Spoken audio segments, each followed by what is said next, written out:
Hello, everyone.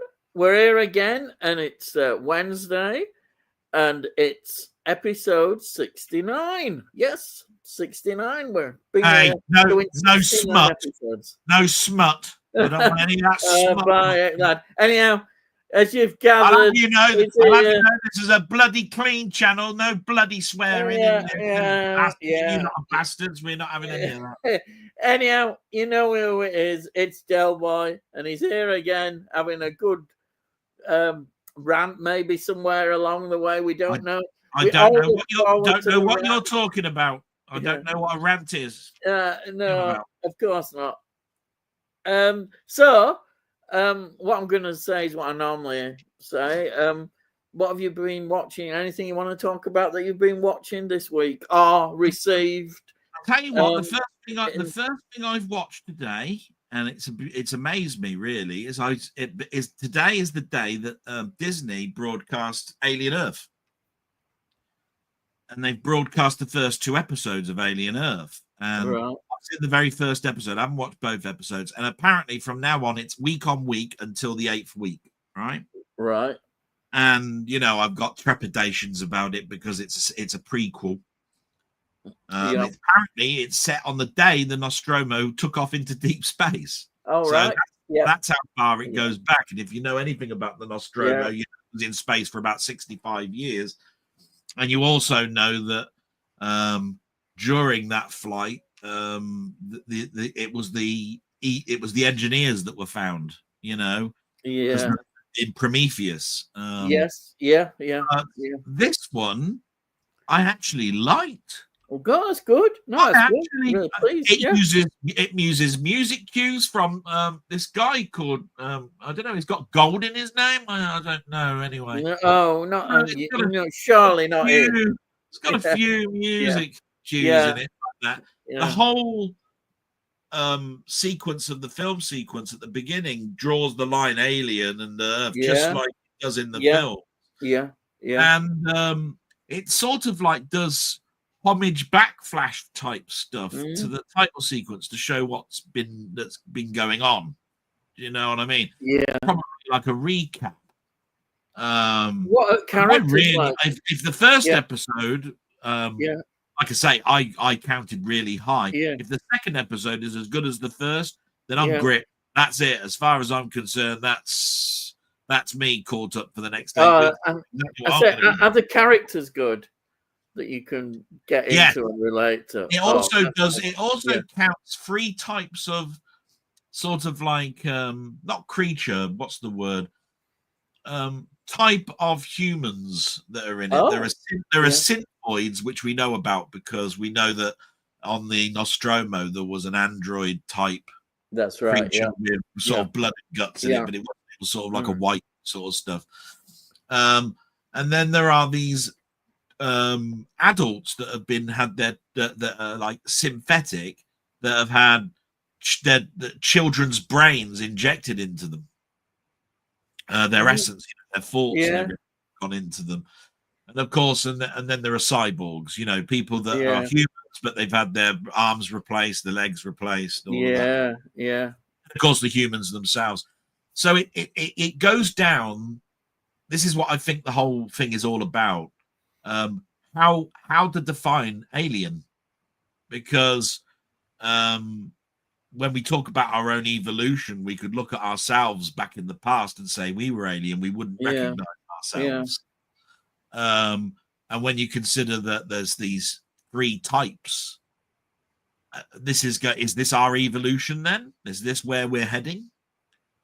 That sort of question is being raised at the same time as these species, these sort of specimens from the alien homeworld are landing on Earth. So it's sort of like it could be a Monster of the Week show. It could turn into a piece of shit, but it really liked it. So that's the first thing I watched. That was today. Yeah. I did watch Silent Hill, but I'm going to wait for your. Okay. Yeah. I did get to watch as a homework project War of the Worlds. Oh dear. Crap. I thought it was really good. No, it was it was terrible. to be honest. All told from this guy who's a hacker or something in an office block, watching this invasion going on. It's all these people in this office block sort of observing the world being taken over by the aliens. Shit, basically. I watched it to the end, though. I did send a little message to you.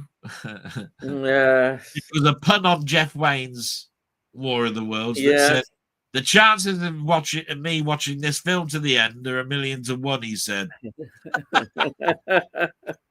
But I did watch it to the end, so that was a bit of a stupid. Yeah. I don't know how you managed that. I did watch Happy Gilmore 2. Oh, right, yeah. Which I mean, it's easy to get hold of, Ian, but if you want to see, it's more or less the same. Yeah. It's an enjoyable thing, but to be quite honest, it hasn't got the heart or the surprise of the first film, which, to be quite honest, is acceptable when you consider the fact that the other one was 20 years ago or something. It's like watching that Coming to America 2 and all of that sort of stuff. If you liked Gilmore, the first one, you'll see the second one and find it, I think, enjoyable, but you'll go, no way has this got the heart and the fun is of the first one. You could have gotten away with it not being there, and you'd have been all right. That's about it, really. I think that I watched. I mean, I did watch The Last Man on the Last Man on Earth, which was that I Am Legend. Vincent Price. Oh, Omega Man. The very first one. And that's because it was on Rewind TV 2 nights ago. I wasn't sleeping very well, and I missed the first 5 minutes and said, "Oh, I can watch this. I know what's happened. I'll watch this," and I just got caught into watching it. So that was great. And the only other good news I've had, and I told you I debated whether I should show you. This did arrive. I won't tell you the story on how I got this for nothing. Right, because I did actually get it for nothing, but it was on the acceptance of what Amazon said. This is the deluxe edition in steelbook of the Three Musketeers, the French edition that's got Eva Green in it. It's a bloody expensive set. It never came out over here. It's why it's in French on the back. It's a steel book with the Blu-ray and the 4K in the same box with obviously art cards and all of that sort of thing inside it. You can't get it in this country, which is why I got it from France. Yes, something happened in regards to the delivery of this particular product, for which I will say the driver said handed to resident, and I had my mum at the hospital on Monday. Absolute an impossibility that it was handed to the resident. So I phoned up on the Tuesday and said, I've waited 24 hours. It's not with my neighbour. It's not with the post office. It could never have been handed to a resident because I was away. It's not in any safe place because there's no front brick wall. I dare say what the driver's done is they've left it on the doorstep and it's got stolen. And he said, I do apologize. It does say here handed to resident. There is no photographic evidence that he handed it to you, and they are supposed to do that. Take a photograph of them handing it over to you in the doorway. Yes. We apologize. We will refund you immediately. But he also added at the end, if it does arrive, you can keep it. Oh, all right. Yeah. Thanks very much. Turned up Wednesday morning. Now, I can only tell you that On their side, it said it was delivered. On my side, it said it was delivered. It said on both of our sides, handed to resident. Don't know, but I got my money back, and I got the 2 steel. That's all. That's all I can say, and that's the only good news I've had this week. Yeah. Now, I've already seen a little note from Sandra. Sandra, do not worry. I will be doing a little live broadcast of Donkey Kong. It's just I've had a bit of a bad week. I've just told Ian what's been going on, and it's actually very, very bad what's going on. And on Sunday, I did have a health shock myself. I collapsed after my blog on Sunday. I'm okay. But yes, I will be trying to do something in the evening.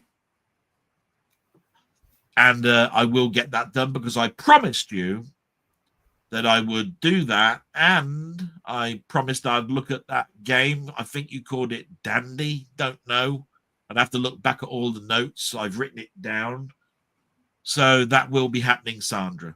Other than that, that's all I can say about me. I'm so looking forward to what Ian's got to say because I've been talking for 20 minutes non-stop. You're all complete bastards. Just want to say that to you.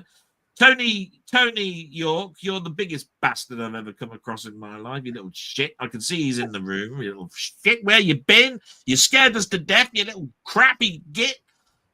Steve's Gaming, he's a bastard and all. He started streaming now on multiple bloody platforms. That's how much of a little shit he is. Right? Yeah. I'm a little bit scared. Oh, I think I broadcast on 2 different channels. That's just how scared I am. Yeah, you lying bastard. Right, over to you, Ian. Right. Now, I watched a film this afternoon, which I never thought I would ever watch.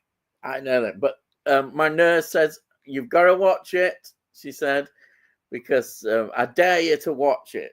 So I said, okay, then. I'll watch it. And guess what film I watched? Barbie. It's on Prime. And I never thought in all my life I would ever watch a film. Barbie when it came out with Oppenheimer. I watched Oppenheimer, but not Barbie. Barbie, it's interesting. It's a one-time watch, but I did watch it all. It's funny. So you're right, it's a one-time watch. Yeah, it's a one-time watch, but I have to say, Margot Robbie is excellent. She's really funny and good in the role. I suppose Ryan Gosling is pretty good as Ken. But for me, it is a one-time watch, and it's difficult to know in terms of what it's trying to be as a film. Yeah, it's comedy. It's a satire, maybe. It's got messages in there about, culture, how we see things, identity politics, and all that kind of stuff. It's all in there. But I'm glad I watched it. But I didn't love it. But I didn't dislike it. It wasn't anything as bad as that War of the Worlds films. Sorry, what? War of the what? War of the, or whatever it was called, supposedly War of the Worlds. War of the shits, yeah. But it surprised me, Barbie. I wouldn't buy it, but I'm glad I watched it. It's a one-time watch, and at least I've seen it now. So there we are. Then I have watched Silent Hill, which you sent me, which is from 2006, and is a game. It's from a game, and of course I know nothing about games, so I just took it as a horror film, and I was rather impressed with it. It's a very good horror film. It's well filmed. It's atmospheric, and it's got this local. I love cults, and when you see you can't beat a good cult, witchcraft cult, and I love the way it just develops into a great film, and it's atmospheric as well. I'd say it's got a lot of atmosphere to it. I really liked it. I'm really pleased that I watched it. It's done around the time of those Resident Evil films. I'd say it's on par with the first couple of Resident Evil films. Yeah, Silent Hill has got a cult following in game wise as a piece of quality. I mean, it rivals Resident Evil in regards to quality. It is a pure monster gore. You can see the Resident Evil type influences of the type of creatures that are in there.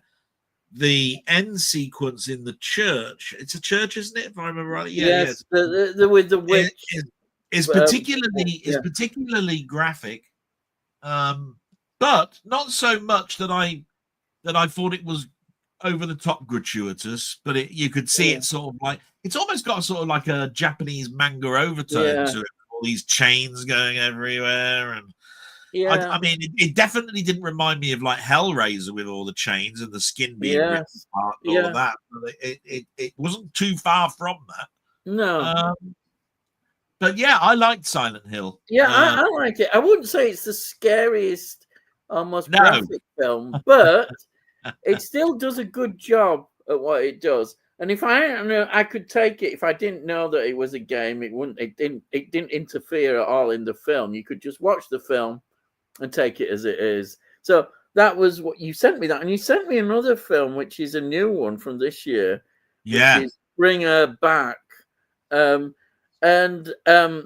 one I thought was really good as well. It's a modern horror film, but it was, I think, it was a film that didn't try to do anything in terms of preaching too much. It just got on with the story.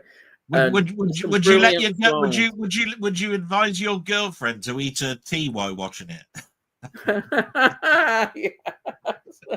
I just needed to slip that one in. There is a bit at the end, which but I think the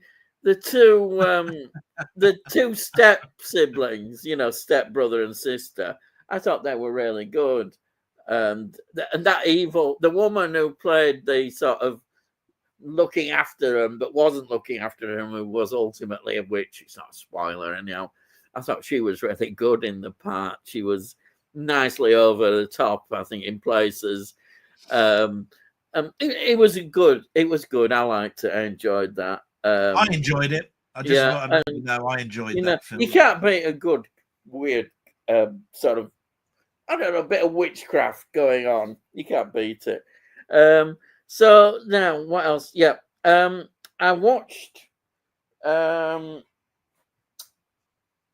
see, this one first. It's your Tony York spot, as you call it. The Four Feathers. Now, this was from Tony York Corner. This was from 1939. This is the first version. It has been redone. This is, in my opinion, one of the best versions. Ralph Richardson stars in it, and there's a really good interview with him on Russell Harty show on this one of extras in his later years. It's very good. Anyhow, this is really good. It's set in Sudan after British had this real disaster. You can imagine in Victorian times it was a big thing. The empire was being defeated by these, they called them like fuzzy wuzzies because of the way their hair was. And do you remember in Dad's Army, Corporal Jones? He used to be on about that because he was supposedly fighting in the Sudan. Yeah. And that's what I thought of straight away. As soon as I heard him saying that, it was Corporal Jones. I thought, but it was a good film. I really enjoyed it. The setting, I mean, 1939, I'm thinking to myself, this is the year of the war, and Italy have invaded Ethiopia. They're threatening all of North Africa, and Germans are going to join in. And then they went to film. They actually went to Sudan and filmed this. Yeah. That's absolutely amazing. And it looks good. Absolutely looks fantastic. Some great battle scenes in it. I really loved it. And And then the film of the week for me, which I've done a we've review got a sedan in the back of our house, in the back of our garden. It's got a nice sort of like umbrella thing over the top of it. Yeah, very nice. It keeps you in shade. Anyhow, this was my film of the week. I've done a review of it that'll come up on Saturday. It's called The Last Valley. It's got Michael Caine in this, Omar Sharif. It's an epic sort of tale. But of course, for me, it's a real joy. It's set in the 17th century. Yes. And this time we're in Europe. Normally I'm going on about the Civil War going on in Britain. But in Europe at the same time, see, I'm getting into history mode here. We had what they're known as the 30 Years' War, which happened between 1618 and 1648. And basically, it was all these powers in Europe had to choose a religion to follow, and then that they followed that religion, and then they ended up fighting each other. But as Michael Caine talks about in this film, he plays a character who's like a mercenary character who doesn't have any religious beliefs. And unusually, he says he don't believe in God.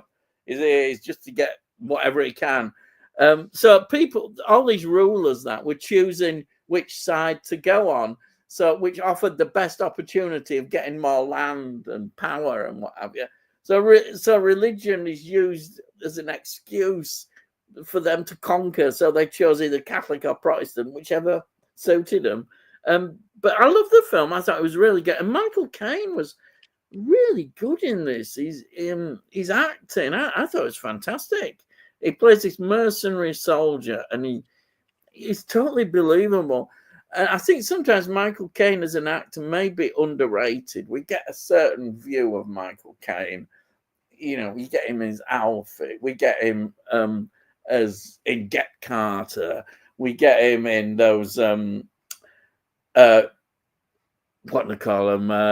Those Cold War films. He plays a certain character in them.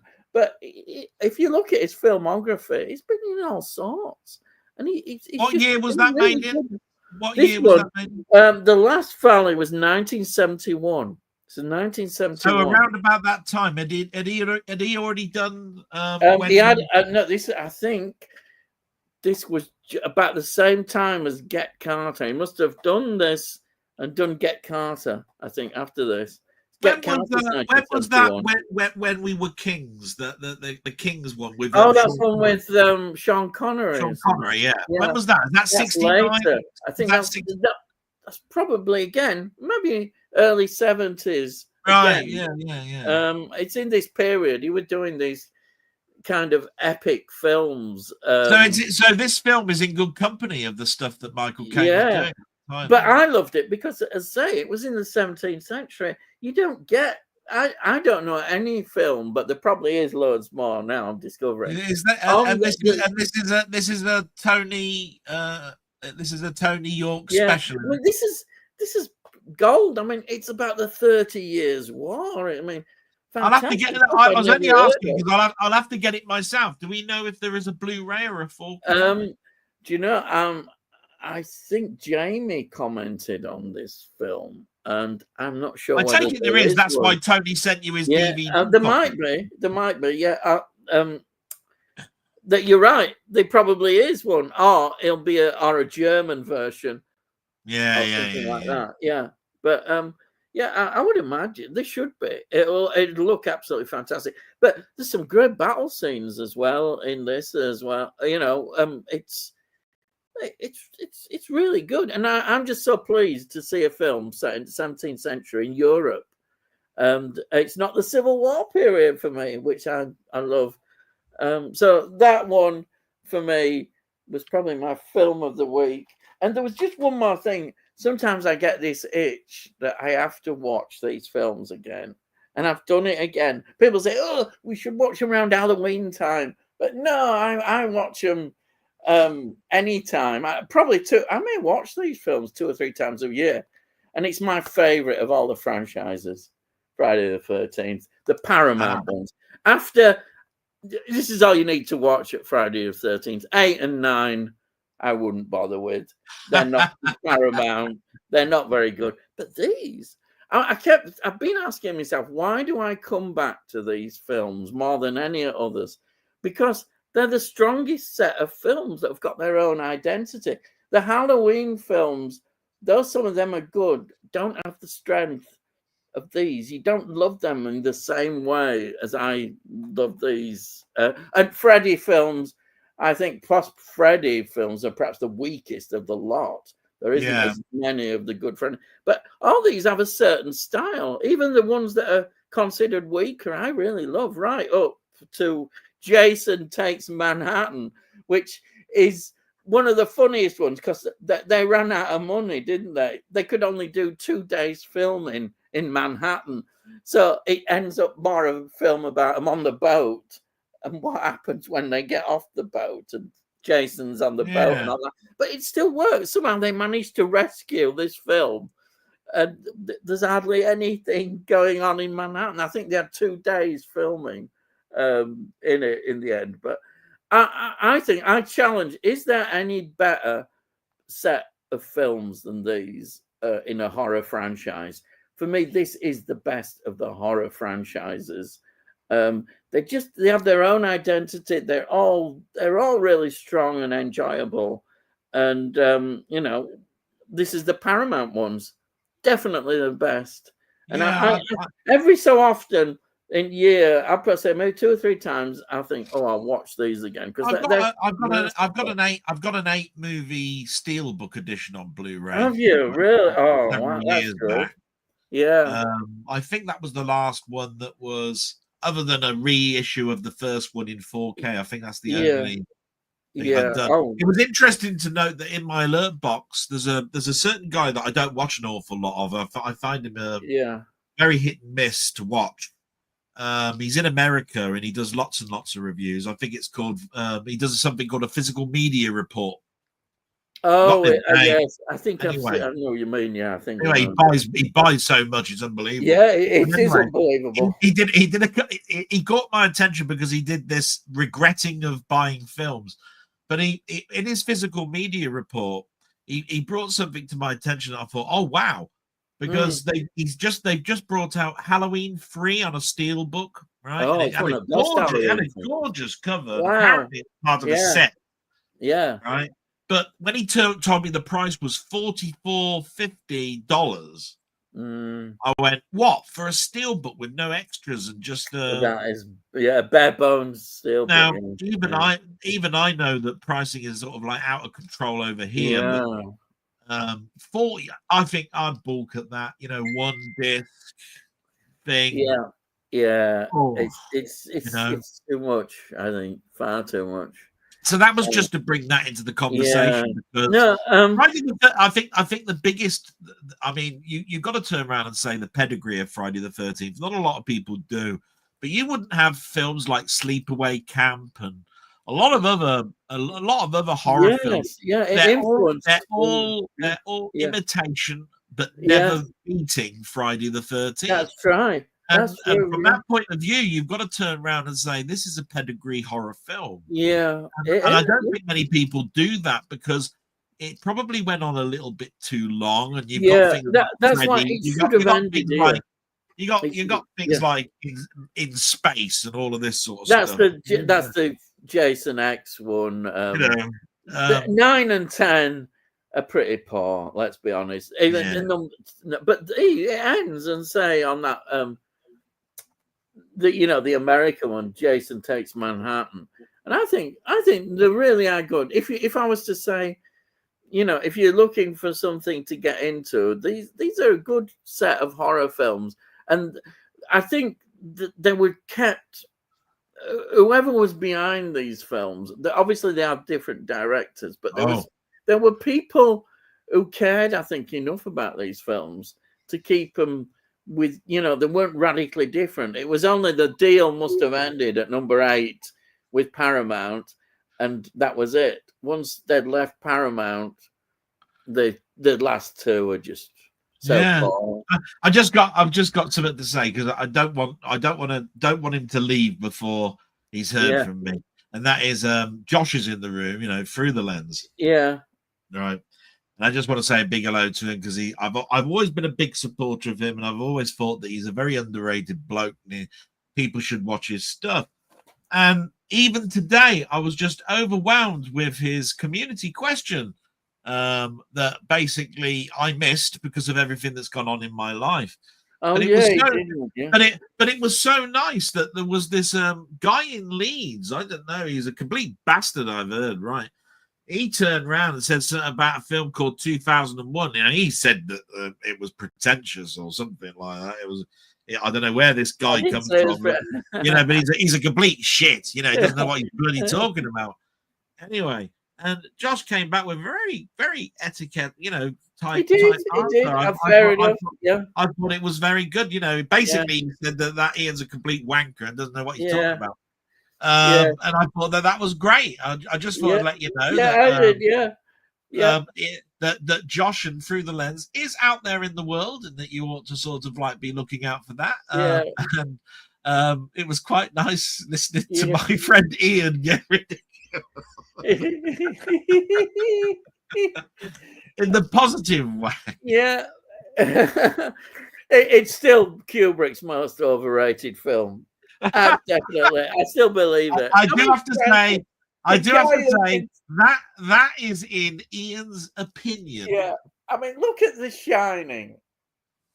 Look at The Shining. Well, but unfortunately, my glasses are react to light and they go dark when I'm looking at The Shining. I mean, the glare is just like. And Barry Lyndon, that is a real treat, historical masterpiece. I've ordered that on Steelbook, and I've actually. Do you know film. what? That's the one Kubrick film I've only watched once. Oh, I think you like historical things. Oh no, I watched it once. I loved it, but I don't know why I haven't watched it again. But I'm looking forward to watching it again because it's coming in Steelbook. But it's 4K, so I will get both. Brilliant. So, See what I mean? Compared with 2001. There you are. No contest. It's more I suppose he answered the question to what I know about 2000. It's considered its influence and in the wider context about films and space and all that. But even that I think could be argued against. Yeah. But I do appreciate it. But I mean, it still doesn't change my opinion on it. That what I was talking about was going to be closely followed. Unfortunately, McMahon's jumped the bloody gun. Yeah. Right, as he bloody always does. Yeah. Right. In the fact that he's doing his live show in the next couple of days, and I was going to say I'm really looking forward to that because I'm going to be educated on Asian films and stuff. Well, that's good. Looking forward to that. Yeah. But of course, as soon as I mentioned Josh and Through the Lens, he decided to advertise his own channel, the little bastard. Who said you can do that? You're not supposed to do that in a bloody chat thing. You're supposed to be watching this, man. You're not supposed to be a self-advertising, you little shit. Yeah. Who said you can do that? We can soon ban you. Yeah. I'll just throw this in. The best film for me in terms of sci-fi and influence is not 2001. It is the master himself, Spielberg. Close Encounters of the Third Kind is an absolute masterpiece in whatever version. I love Close Encounters of the Third Kind, and that knocks the spots off 2001. Anyhow, there we are. I will say this. I love both films. I will say that there were more questions that needed answered in 2001 than ever. Yeah, why do we have to have it so long? Close Encounters of the Third Time is one of those films that I didn't get at the beginning because it came out in the late 70s and I was too young probably to understand it. All I saw was this guy that used to be on a boat with a shark suddenly building mashed potato mountains and didn't understand what the hell was going on, right? But as you watch it later on and you start listening to the other bits that were going on, like the army in the desert with all the wind going and all of this, everything about it, it all snips together. Yeah, it's great, and it's one of those ones that's got obviously a couple of endings. Because over the years it's been reissued and Spielberg's gone back to it and all of that sort of stuff. Well, there's more in the mothership. They both sort of like want to give answers but can't give an answer, so they give you a open sort of like answer that's open to interpretation. It works. They're both visually some of the best films that you could possibly see. Exactly. Right? I don't care what anybody says about 2001. I will say it is visually breathtaking as a film. It is visually breathtaking. I say it's visually boring. After a while, you've seen enough of it, and that's it. Once it's done. Whereas a while, you can't get through watching it without falling asleep yourself. Close Encounters gives you that wonder when the aliens land and they're all ready to go on board the mothership. It's all there, the wonder and the fantastic film. And then you compare it with 2001 and you're thinking, God, there's a million miles away. If I can turn around and with an honest, straight face say there is an 8-year difference or more between these two films. It's about the storytelling. Absolutely stunning. I mean, you don't spend hours and hours playing the Blue Danube and they're trying to create spaceships supposedly dancing around. This is coming from a man that can watch 7 minutes of a pass by of the Enterprise with one piece of music playing. Give me a break with that. With 2001, it really is the most Tell me, are you bored of watching the Enterprise and the Flyby? No, because it's different. It's Star Trek. It's got something behind it more. It feels, and it isn't as long. Yes, I know what you're saying. People were going, "Oh, it's Star Trek, the slow motion picture," because it was slow and whatever. I'm saying there is not much of a time difference between the two clips. The docking station of the wheel. There is. I think there is. And the flyby of the Enterprise, and you're saying it's a ball fest for the it is. But and it's not a ball fest. It's different. It doesn't work. Yeah, this is not the Enterprise. The Enterprise is wonderful. you're forgetting the context. We've not seen this ship for all those years, and there it was on the big screen. Quite rightly, they were showing it off, and why not? Because the fans loved the Enterprise. It's so iconic, but not. Anyhow, let's get into the comments. You know, I'm going to end it. We're both right in both ways. But I will say this: I still cannot see a difference between a long flyby in a docking sequence and a long flyby in the Enterprise.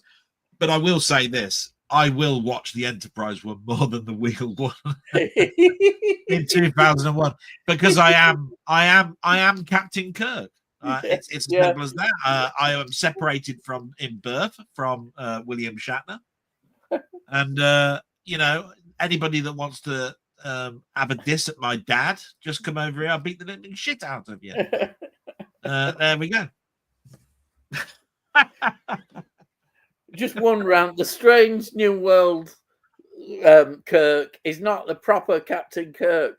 Why on earth have they cast somebody who supposedly might get a series on his own? No charisma, absolutely nothing like William Shatner. What on earth is going on? Typical of New Trek. Anyway, end of rant. Honestly, that was a great rant. I will add to that. Yeah. It's all over YouTube at the moment about the Captain Kirk that's in Strange New Worlds. And I have to totally agree. Kurtzman he is absolutely atrocious with Star Trek. I don't know what's going on with it. Yeah. The closest he got to anything good was Picard season 3 and the first season of Strange New Worlds. Everything else is a dismal wreck. Yeah. And this Captain Kirk, my God, you might as well have got, I don't know, if Elvis was still alive playing Captain Kirk or something, you know, him playing with his hair and all of this sort of stuff. What's all this about? It's just arrant. In the words of John Pertwee, it's arrant nonsense. Yes. Arrant nonsense. Yeah. Yeah. Right. Okay.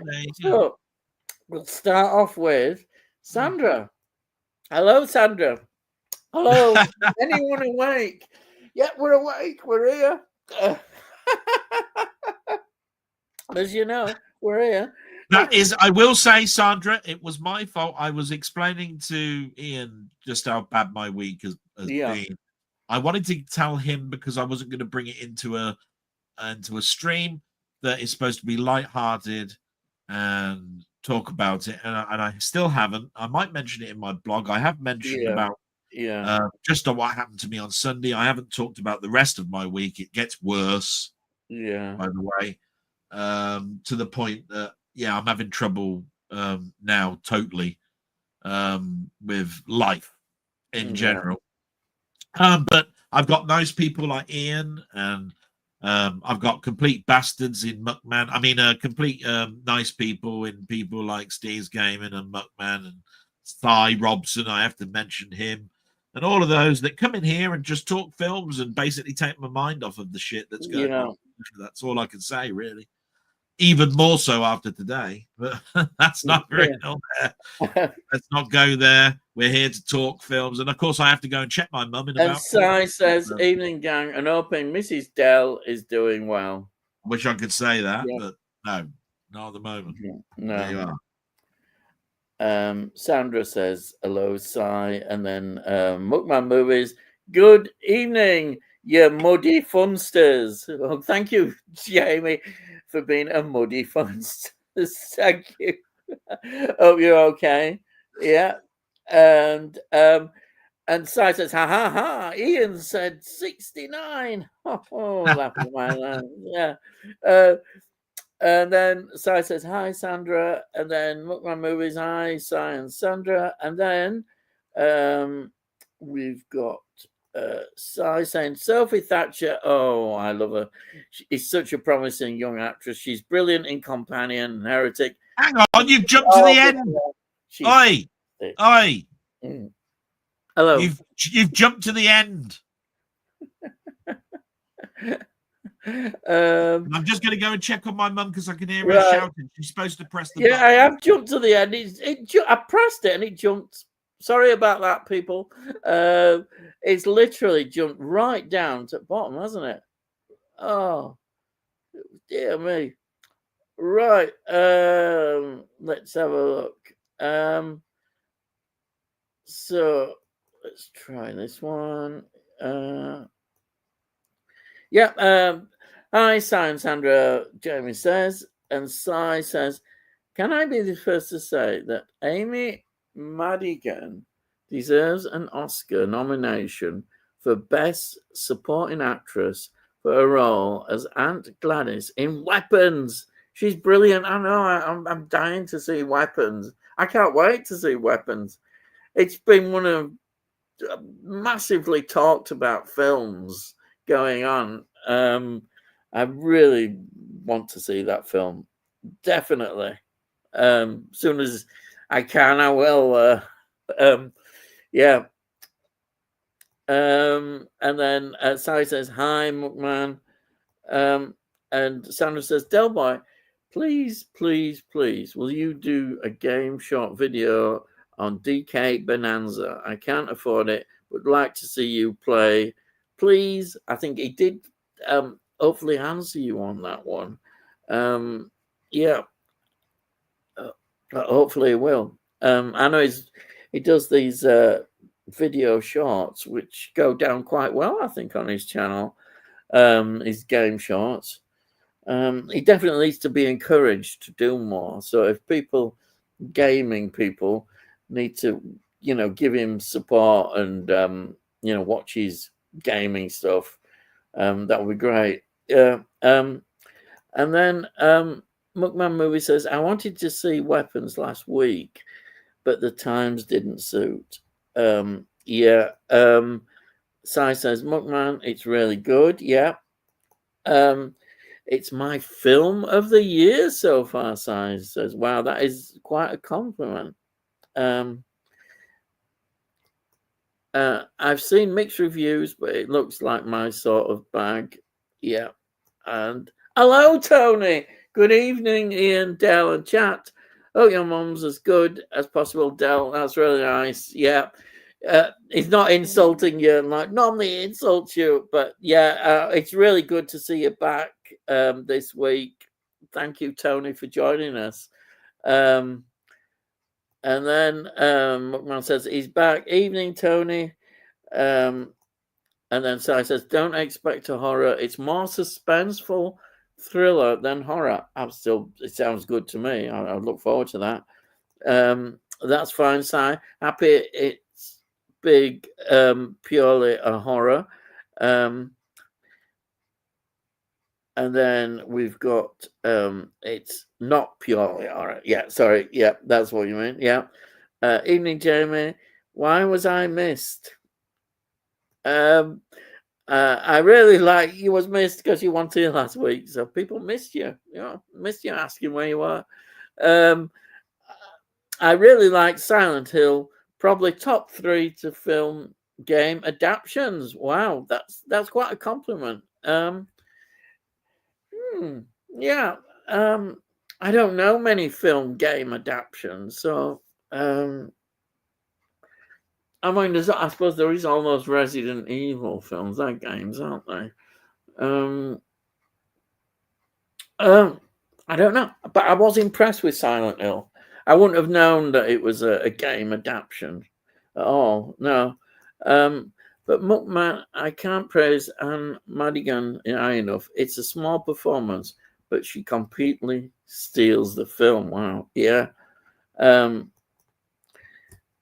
Yes, Tony. Delboy was crying last week about you missing 2 weeks worth of live streams. I like what you said.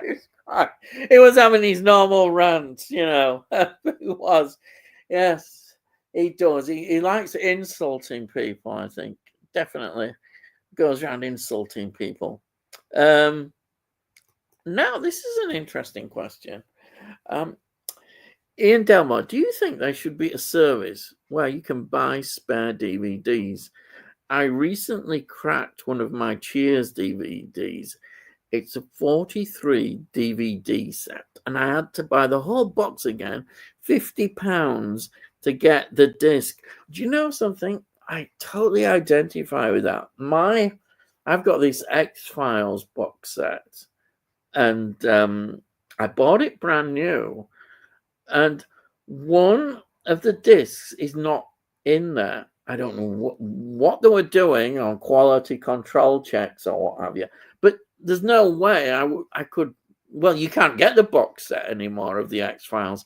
I suppose the only thing I could do is just stick a DVD of the 4 episodes, because one disc means I've lost 4 episodes. But it's a lot, 50 quid, to get a box set. I thought actually Cheers box set would be more than 50 quid. There must be a lot of DVDs for that. Yeah, it would be nice if you could do that. It really would. But actually, I think 50 quid is quite good for Cheers. I thought it'd be more than that. Do you know how much Cheers is? Yes, it's not that expensive. It should be a bit cheaper than that now. Really? That's because good. Cheers is one of those ones that, along with Frasier, has had a Blu-ray release as a 11 season box set. Yeah. So that you should find that the DVD editions now should pitter down a little bit. Oh, right. I didn't know if I knew Sandra enough for me to do this to her and just basically say, no, look after your disc, you stupid woman. What you doing, breaking your discs? You deserve everything that happens to you. What do you mean you can go out and get a 50 pence replacements program? What a load of rubbish that is. No, actually, it's a very good idea. I think, I think what it is because the world works along the lines of we put them in the packaging, we give them to the distributors. If the distributors go bust, then basically people buy up that old stock and try and sell it on. the best you can really hope for, therefore, is no replacement program, because you are supposed to look after your own discs, but anything can happen. But it's so sad when it does. I've told you my story of Dr. Pipes, haven't you? Where I've said, my second disc in that package is cracked. And therefore I've got to find either a single version of it, or I've got to try and find the double disc version and have one of the discs as a duplicate. It's heartbreaking when it happens, but then this is where charity shops come in. Just bide your time. There'll bound sure to be a whole box set that will go in a charity shop that will cost you nothing more than a tenner. To probably buy. There's World of Books, there's Magpie, all of those sort of things. It's just keep looking. I try and look nearly every day now, and you can come up with all sorts of bargains. Just keep looking. It's like I saw today, and I immediately bagged it. Was the TV series Wednesday, and it was about £7, and I thought, crikey, that's more. That's really good. I think normally it's because it's full series, it's at least 15 quid. It's at least, so it's always worth looking for these things. Definitely. Yeah. I'm looking forward to that. And it's had a lot of good reviews Wednesday, so I saw it. I thought I might as well get it at that price. Yeah. Right.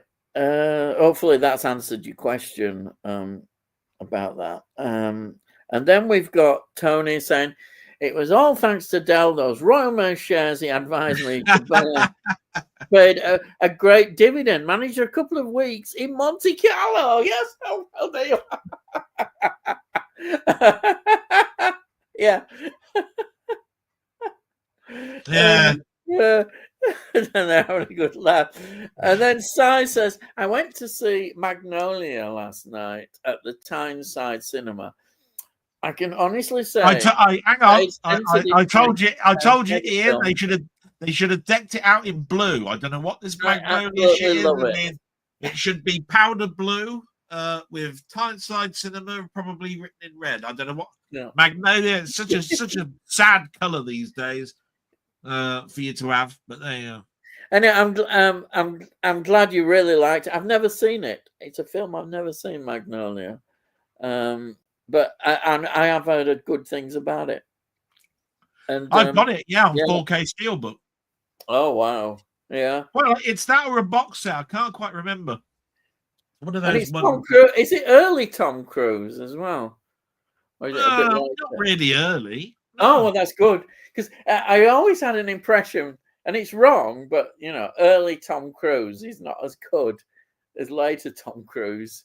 I mean, I call things pre-cocktail and after cocktail. Yeah. Really, it's after cocktail, so yeah. Oh right. Yeah. Good. From what I remember. Yeah.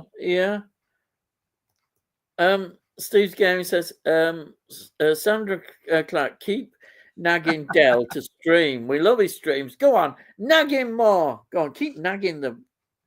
Go on, get in girls' live streams going. Have I missed something? Oh well. I must have been off looking. I needed to go to my mum. She was shouting. Yeah, she forgot as well to press the button. So I did hear her. That's okay. Yeah, and I'd just like to say before we go on, if you've not subscribed to Del's channel, please, Delboy's channel is well worth watching. So I've put his link in the description, and if you haven't, go over there and subscribe and watch his wonderful channel. Some great blogs on that, and as he's into gaming, he does all that stuff. Occasionally does some film stuff when he can be bothered doing it, but I know he's got a lot of time problems, and that's quite understandable. Yeah. But if you're there, give it a like as well. Always make sure you give his blog a like. It deserves to get put into YouTube algorithms more, definitely. So please give it a like as well as subscribe to the channel. And that's my plug. I'll take my commission afterwards. Yeah. Right. I still owe you. I still owe you a $5 from last time, don't I? No, everybody in here is very supportive. We're all starting to get to know Sandra. She's been coming in now for a couple of weeks, and she's been absolutely cracking to sort of like join in with the film sort of like on it. You will find, by the way, Ian, that we've got an old troll back. You'll recognise the name immediately. You know, as far as I'm concerned, the lowest form of wit is what he put. I couldn't give a shit, to be quite honest. You got found out, mate, that you're a troll. So that's all I've got to say about that. You're easily identifiable. I thought you were a nice guy at first. It just shows you how wrong you can be. But there you are. Yeah. I won't go, but we'll get rid of him when we get to it. Yeah. Yeah. Because I'm so hopeless, I'll end up losing my place. Anyhow, you'll probably read it out. You'd have to stop. Right. So Tony says, that's a good idea, Sandra. Doubt they'll do it, as it would cut down on the profits made from selling a new set. Of course, that's what they would do. Yeah. It's a long time since I've seen Magnolia. I have a special edition DVD, but not watched it in years. That's what Jamie says. And Jamie says, Delboy is skimming off Jeff Bezos' shares. Jeff Bezos? I don't know. Who is Jeff Bezos or Bezos? You have to ask him. I don't know who he is. I don't know. That's how out of touch I am. I had no idea who he is. And then Muckman, it was a 35mm print screening. Wow, that's excellent. Brilliant. Yeah, look, Sandra's educated you. Look, Bezos owns Amazon. He's a bit rich then. Multi-millionaire, billionaire, probably not millionaire, billionaire. You're feeling okay, Del. You know we care about you a lot. That's Steve's game, and that's a nice thing to say to Del. It is, you know. I mean, I do get it, you know, even though he's a complete liar.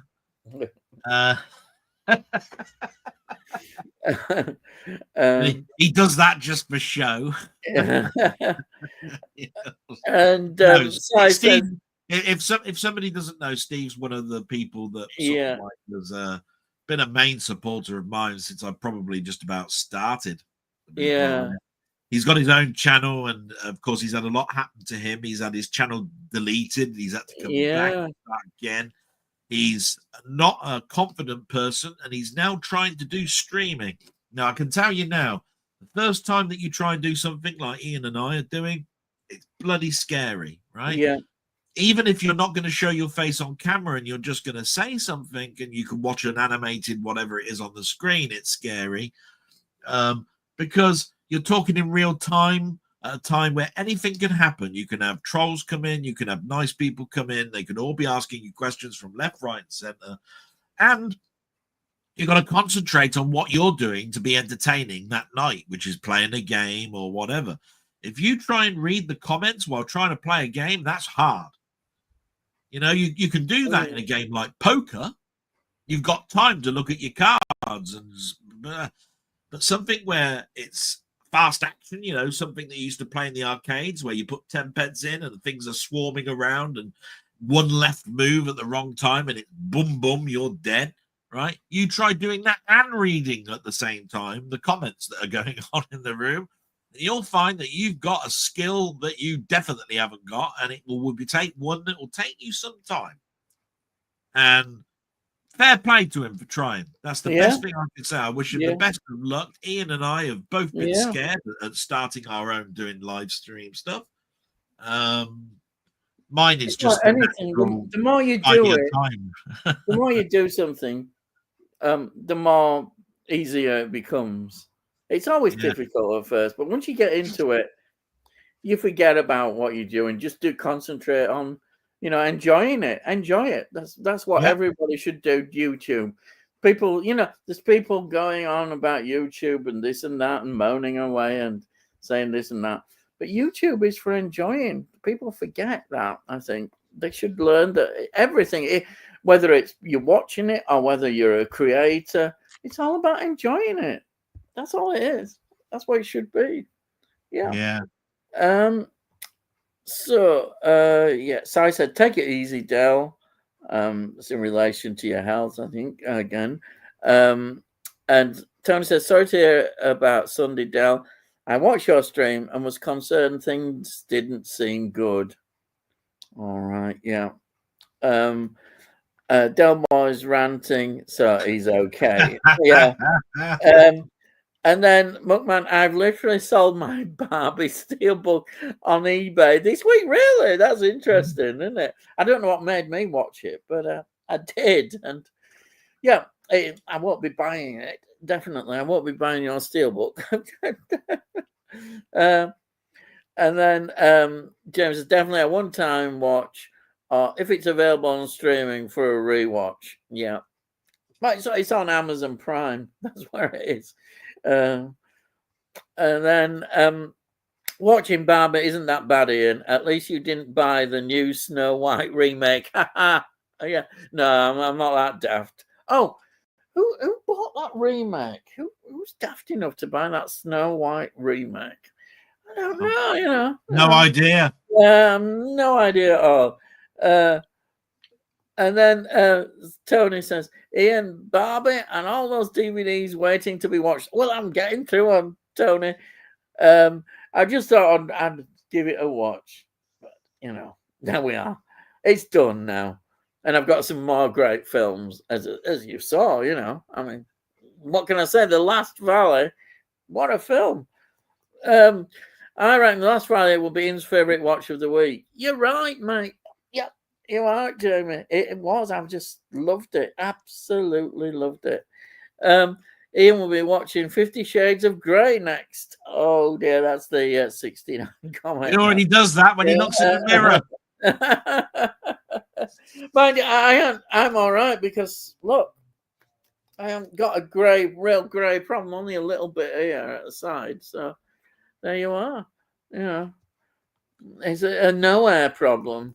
Have you seen The War of the Worlds? No percent on Rotten Tomatoes. Not many films have that award. As much as no percent. I'd have thought it should have been minus. If you could have minus ones. You know what? This is how I looked at it right now. I've known Ian for quite some time now, and I thought, I've sent some things to him and said, look, I think you might get a bit of a chuckle on this, right? Have a look at this, have a look at that. Here's something that I think would be nice on your shelf, and I've done all that, right? The first thing that he asked me to do as homework and said, oh, I think you ought to have something from me, Del, to while away, and I'll be interested to know what your comments are. Go and watch War of the Worlds, right? It's just come out. I think you'll get a kick out of it, you lying bastard. Now, I do nice things, right? And he gives me shit like that. Now, this is where I'm turning around and saying, where does the buck lie, right, on this? I had heart attacks last year, right, because of people like him, right? Giving me this sort of stuff to make it sound like they're being nice when actually they're giving me shit to do, right? I don't know what's all that about. No idea, right? But he is not a nice man. As much as everybody keeps turning around that lovely Ian, oh, he's got such a nice way about him. What a load of shit. Have you ever chatted to him in real life? He's a complete bastard, man. He has to have a go at you all the time. I mean, what sort of person actually manages to get through to the end? You watch the whole blooming thing and it's unwatchable. How on earth did you do that? How could you manage that long? Honestly, though, I've seen some shit in my life, but that's pretty close to. It was. Yeah. That was shocking. Yeah, it was. And even I didn't expect it as bad as that. Really, you couldn't. You know what? If that was handed on a film can to a teacher, say Leeds University as in film school or something, it'd have got a bloody F- or something on it. What's this shit? I taught you better than that. What's all this blood of bollocks you've just put on? Did you not come attend any of my classes? Because I tell you what, that's about as low a rating as I could possibly give it. Yeah. Actually, Jamie makes an interesting point here. He says, War of the Worlds bad press will get more people watching it. That might be their plan. Yeah. There are people that have turned around and said there is no such thing as bad press. Yeah. It should be, Jamie. I sent in the DVD. Haha. Yes. The Last Valley. Bring Her Back was great. Cranky. You guys are naughty though. Really? Oh, we're not naughty. No, right. But yeah, Bring Her Back. We are. I know Bring what It you Back mean. was great. I'm glad you enjoyed it, Jamie. But they will be getting my money out of me with the Steelbook. It's not like they're not going to get my money somehow. Yeah. But I'm glad you liked it, Jamie. It is a good film. It's definitely one of it'll be probably on that list at the end of the year. It won't be number one though, but it'll be on my list of films that are good films of this year. Tony says, have you seen any other versions of Four Feathers, Ian? Oh, the 2002 version is good in my opinion, despite the history being a bit more mixed than in the 1939 one. I'd certainly. You're answering that, I'm going to check on my mummy, and then that should be the last time because it's 9:20 now. So my sister right, yeah, sorry, yeah, you. Yeah, I'll be interested to see it, an updated one. But I mean, that film, 1939, it's absolutely brilliant. Absolutely brilliant, isn't it? For 1939. But yeah, the 2002 one, I'd still be interested. I keep forgetting. I'm thinking, well, that's not that old, but it is quite old now in nowadays context in 2025. But I did really enjoy that Four Feathers, Tony. It's just it just got the history, especially in Sudan. You get all those sort of the history. You get the vibes about the British Army being there. In the future. Our presence there, and of course, ultimately leading to like Lawrence of Arabia, the British influence in that area. What a great film! And there is a film actually which I've not seen, and I think it's got Charlton Heston in, and it's called Khartoum, which is about the fall, I think, of Khartoum. Which I mentioned with General Gordon, the killing of General Gordon. Do you know, I've not seen Khartoum. I've seen it mentioned, and I'm sure Charlton Heston's in that. But I would be very interested to see that as well. It's all very interesting periods of history. Yeah, anything. And then Si says, Mum might watch Bring Her Back, and he loved it. I may watch it on Friday. Yeah. Oh, you've got to watch it. It is really good. Si, definitely worth a watch if you enjoy Talk to Me. Yeah. Yes. Yeah. And then Steve's going back to. I'm still going through my Star Trek, the original series box set at the moment. Watched A Taste of Armageddon today. That's a superb episode, in my opinion, where this planet has a computer simulated war with another planet. Oh, I remember that one. It's superb. And I love where they have to take real casualties, don't they? They have to basically kill some people offer chosen to be killed. It's what made Star Trek so brilliant. The original series. I mean, the writers, some of these were coming up with great ideas. You wonder why the writers can't do that nowadays with the new modern Star Trek. They were telling superb stories, and they were brilliant. They were absolutely brilliant. Man, you had a lot of sci-fi writers wanting to write for Star Trek in those days, and they got people in, and they're brilliant writers, and that just sums it up. It's a brilliant story. I love Taste of Armageddon. So many good stories in the original series. Never seen it, McMahon says. Delboy, brilliant episode, Steve. That's how he was agreeing. Well, he would do. He has to agree with me, you know. He does sometimes, you know. And then Jamie says, I like that version of Fourth Mothers, Tony. Heath Ledger and Wes Bentley were good in it. Really? Oh, that's interesting. Wow. Great cast in Last Valley.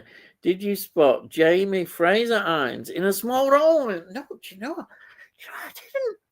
Oh, I didn't. I'll have to have a look again. And I love the film so much. I didn't see him in that. No. Wow. I would have done. Yeah. Wow. Yeah. It's a great film, though. I'm just so impressed with that film. Do you know any more films that deal with 30 Years War? You never, you know, that's the first film I've ever seen dealing with 30 Years War. And that's what I found so impressive. But want Michael Caine, absolutely superb. What an actor, as I say about Michael Caine. What an actor. Tony says, yes, Jerry, one of the few times when a remake was worthwhile. Yeah, it's good when you do get a good remake, because that doesn't happen as much nowadays. Tony says, German BR Dell. All right. There's an import Blu-ray of The Last Valley, Delboy. Yeah, that's it. Oh, well, he might be interested in that. And then we have got Jim Jam movies. Hello, James. Good evening. Been a while. Well, thank you for joining us. And then Tony says Last Valley. Yeah. And then you're all good. Yeah, we're all right. And then we've got Delboy. Look, reading ahead. Cheers, fellas. Note taken. And then we've got Through the Lens. Hey lads, hope you're all well. We are brilliant, Josh. Yeah, we are great. Yeah, thank you for joining us. And Tony says, evening, James.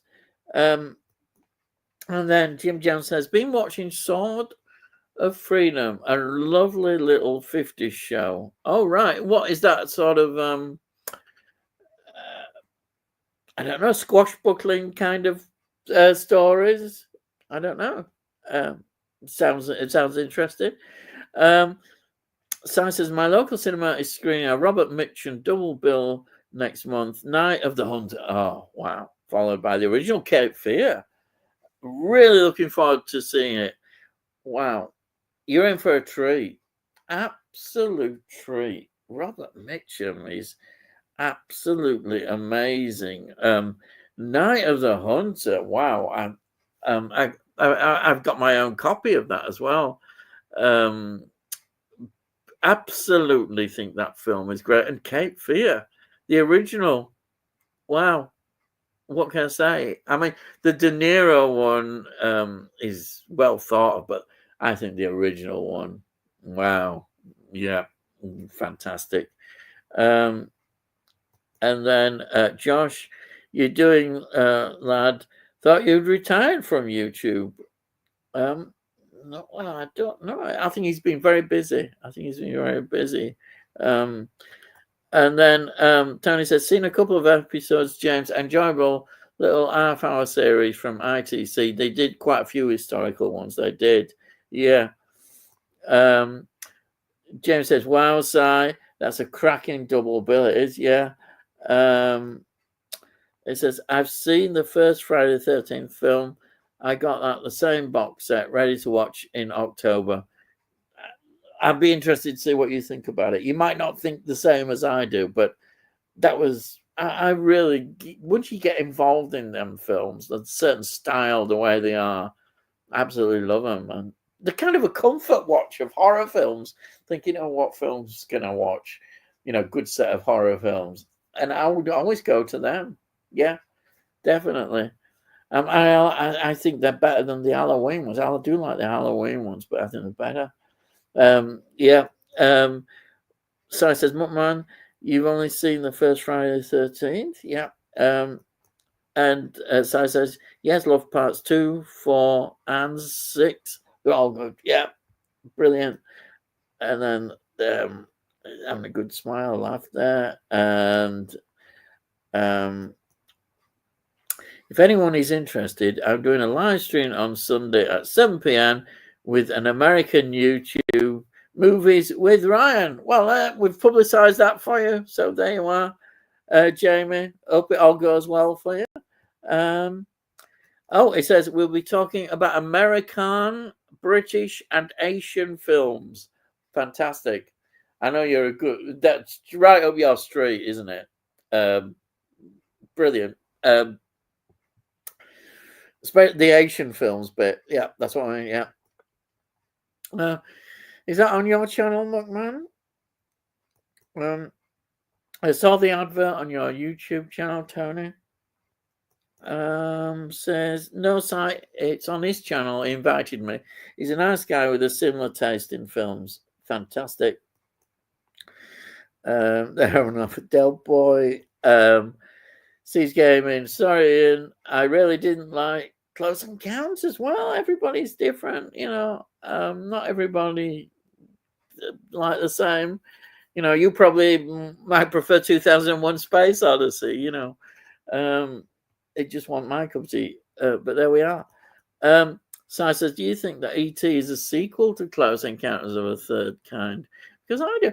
Well, you've got an interesting point, an interesting idea with that. You could say that the similar kind of aliens, that ET is obviously a bit different from those aliens that are shown, but I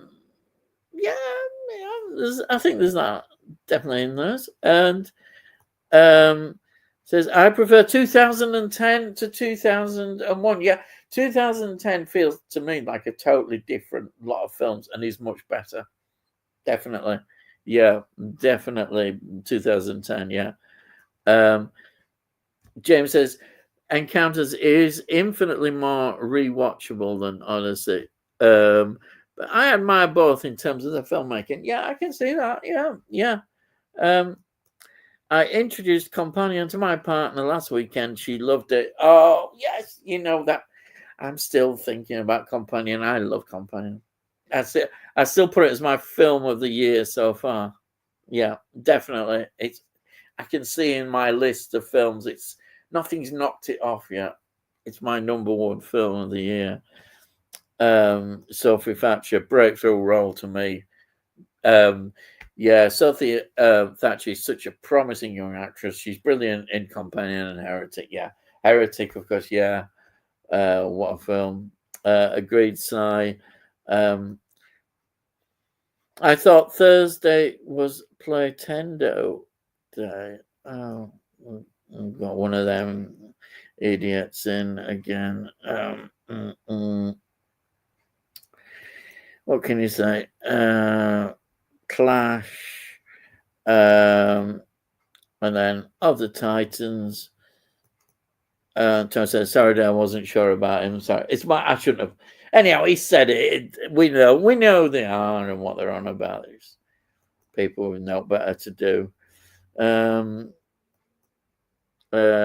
Mean rant, laugh out loud.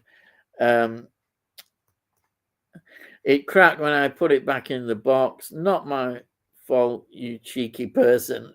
You know what he's like, don't you? You know exactly what he's like. Tony says, those multi-disc boxes are very tricky, Sandra. Yeah. Yes, getting them out scares me. I've never known one crack when putting it back in. No, I've not known that. But you have to be very careful with these cases. Yeah. I usually give Dell's gaming streams a like, even if I don't watch them. Yeah, yeah, I've done that as well. I mean, I don't, you know, watch, but I'll give him a like. Yeah, always remember to give, his blog a like as well. Hopefully that helps it get, say, with algorithms more, and he certainly deserves to. And says, don't worry, there they are. Thought I'd seen that name for Dell. That's why I was a little hesitant to delete him. Yeah, they're all, yeah, we know what they're like. Yeah. Bezos owns, Amazon. So he's got a bob or two. Yeah. He says, yeah, Jeff Bezos, the owner of Amazon. Bob or two there. Crikey. Bezos, a billionaire who pays no UK tax. What a shock. It's amazing, isn't it, how these people don't pay any tax at all, isn't it? You know, what can you say about them? They should be, they shouldn't get away with it, but they do. I saw an advert claiming Amazon paid no end of tax, other than they should. They would have you believe. What a load of, yes, I thought, yeah, it is a load of crap. Yeah, definitely. Ian watched Barbie and dislikes 2000 and dislikes 2001. Damn it. Click subscribe, laugh out loud. Yes, I know. Don't worry, I watched it once, but in a strange way, I managed to get through it, even though I wouldn't watch it again, a one-time watch. But it's got more life in it than 2001. Yes. Oh dear, what can I say?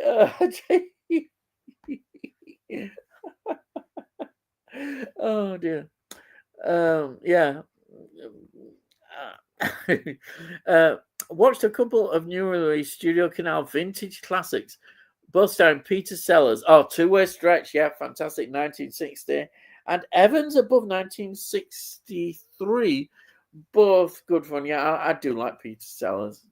Absolutely wonderful. Great period. That 60s period, very good. Two-Way Stretch is really good, Tony. Steve's Gaming says, Tony Hawk, thought you may have seen Cartoon, Ian.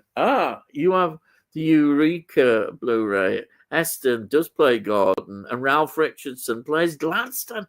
Oh, wow, he plays Gladstone. I'd love to see that. Wow.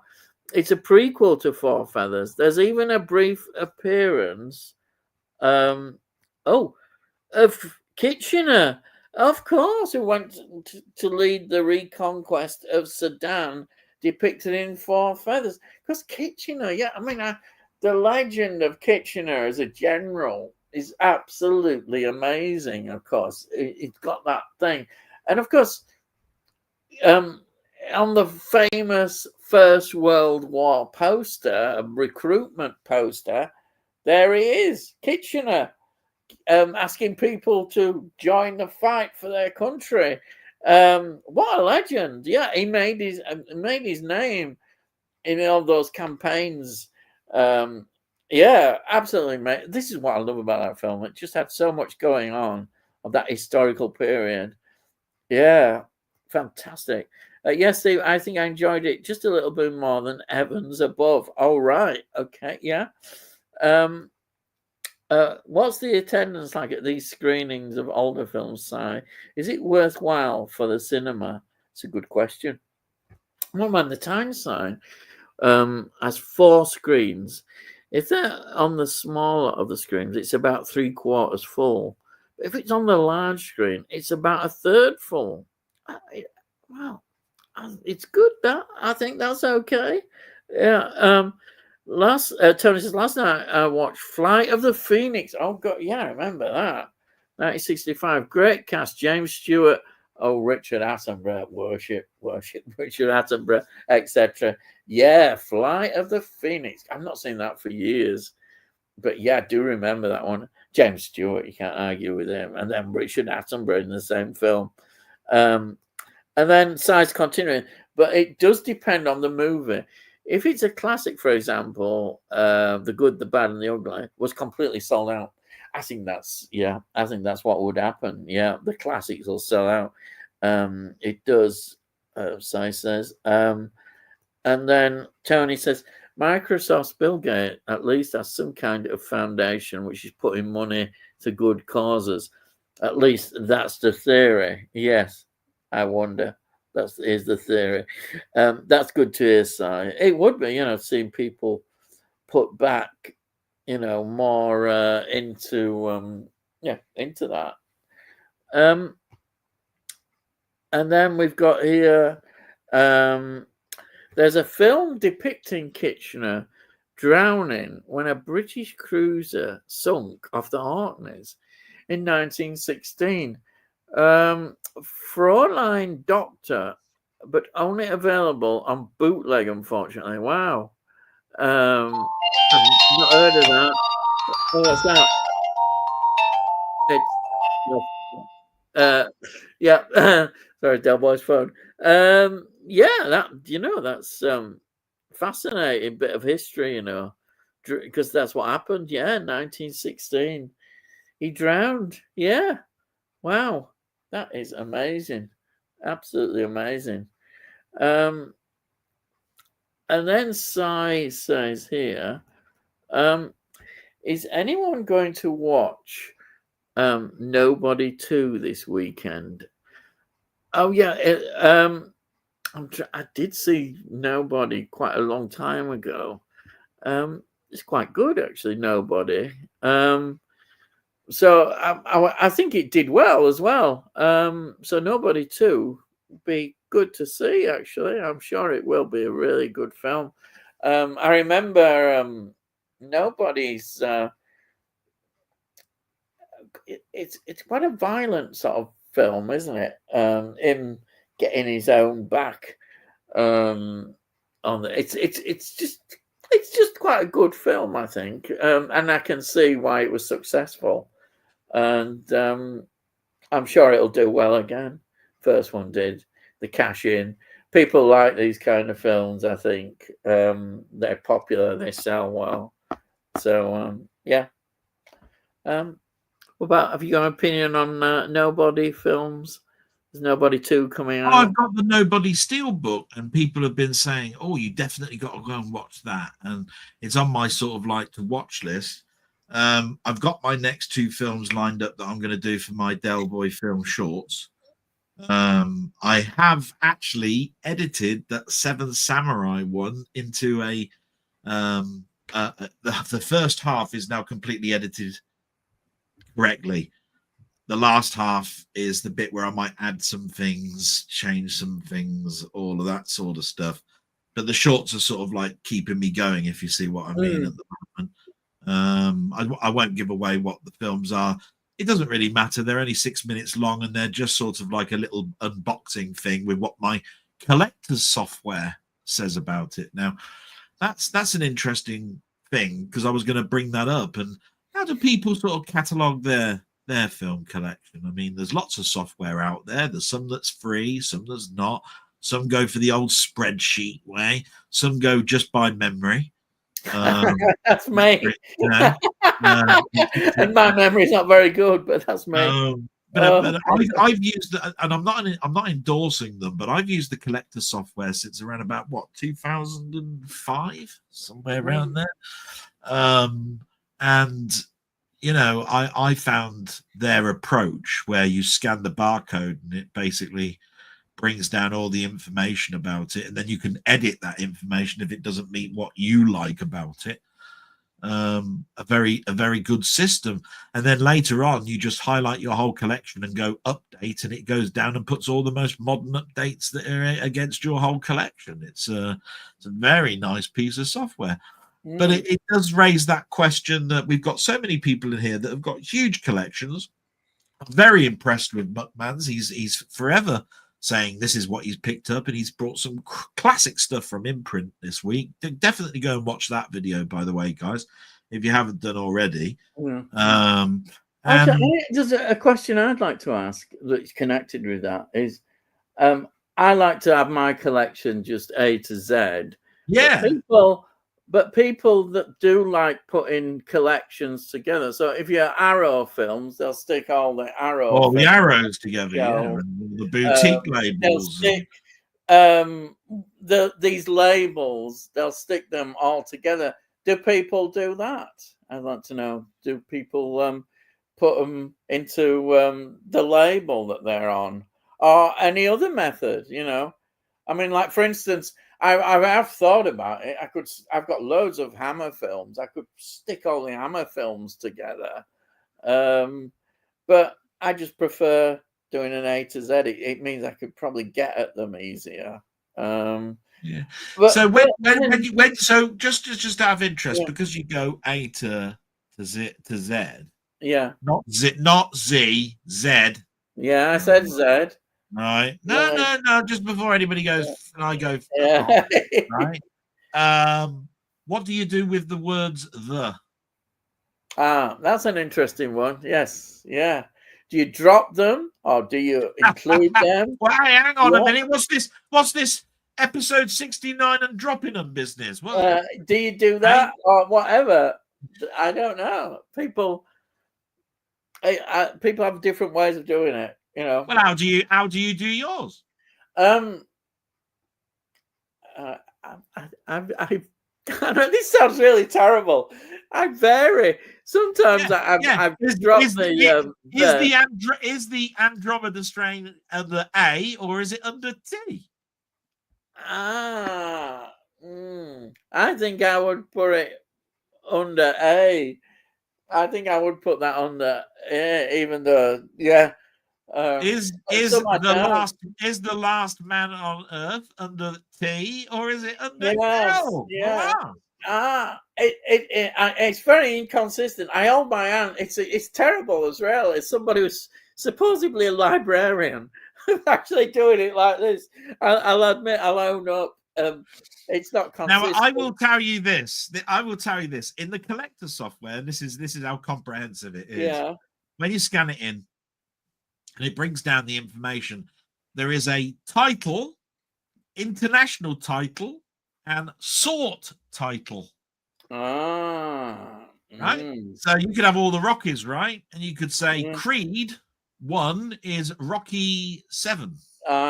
Yes. So it then puts it in takes it away from the C's and puts it in the Rocky collection. Yeah. And puts it directly underneath the last Rocky film after Balboa or whatever it is, Yeah. So what I'm trying to say is that that's how clever certain software can be and how flexible it can be. Yeah. I'll tell you what I have got though, which is not in alphabetical order. I put all James Bond films together.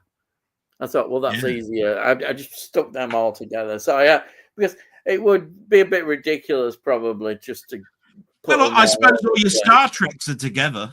Yeah, all Star Treks are together. All your Doctor Who's are together. Yeah. I suppose it's the ones that are the biggest collections, like Carry-Ons, might be all together. Well, they're in that box. Actually, it's easy. Oh, yeah.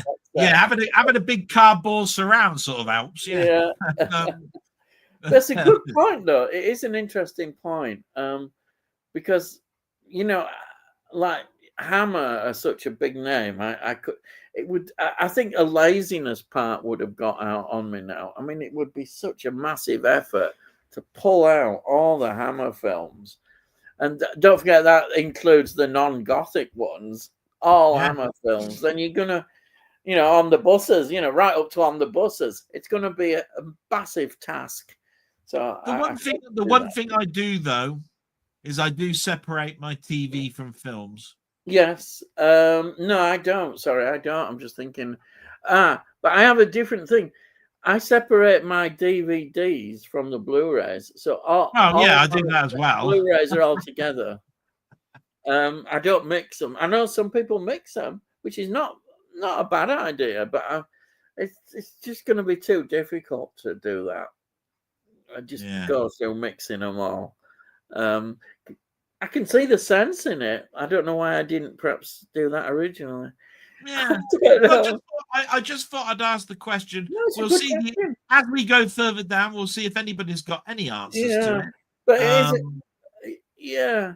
Nobody has got a right or a wrong to it. It's just I like to see what people's preferences are. Yeah. And I mean, I have to apologize to Muckman because I said imprint and it's umbrella. He's a little bastard, really, because I was trying to pick him up, right? And he picks up and goes, "It's umbrella, actually." Well, yeah, all right. I was just trying to be nice, right? Just because I'm, Yeah. How can I not be? How can you pick on something where I've just actually promoted you and been nice to you? For goodness sake, man. Jesus, take a compliment, take a chill pill, you bastard. Right? I'm here trying to help, and you're cutting me down with a bloody great big axe. Thanks. Now, I've got an example of where I haven't followed is that, like the Conjuring series, I haven't put Annabelle after the Conjuring. The Annabelle films have got their own separate space. It makes sense. Yeah. I've heard people say, no, you should stick all the Conjuring films and spin-offs together. I wouldn't do that. Annabelle films deserve their own area. I don't think they should be stuck after Conjuring films. I know. That's what my view is. And Star Trek ones are just inorganized, how Star Trek is. Jamie says, I've been rewatching some Asian films in prep for his live stream. Yeah, plugged it. Get another plug for his live stream. Watched a brilliant... He's a little shit. A great thriller with lots of stabby action. Oh, a lot of stabbing going on, is there? A slasher. Are you doing something this weekend with somebody else? Are you going on a chat show, my friend Muckman Movies? I didn't know that. I thought that was totally out of the blue. Well, I wish you bloody well. You little shit. We know you're doing it.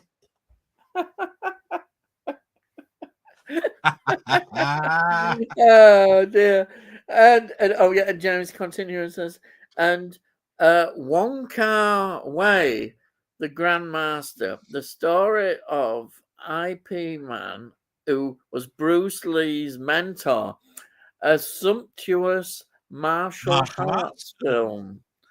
I will say this: if I ever have a question, I'll tell you what. If I ever have a question about martial arts or Asian films, I've got absolutely no problem with going to Muckman and saying, "Hey, mate, yeah, he's the one." Right? What's this like? And it's the same with I'll go to you about certain stuff, and if I knew Sai well enough, I'd be doing that. Because he's definitely got that young eye. A lot of knowledge. Yeah. This is where I think we all come together and expand our own. Yeah. Not, we think that, we've got what we know is all that we need to know. And I've been arrogant enough to think that when I was buying stuff in the 90s, because nobody was buying as much as me, I thought. And that meant that with my Hong Kong book of films, this sort of stuff, I was unmatched. It was like, oh, what? You haven't seen that film? Yeah, Fellini, yeah, I'll tell you, yeah, came out in that. I was like that.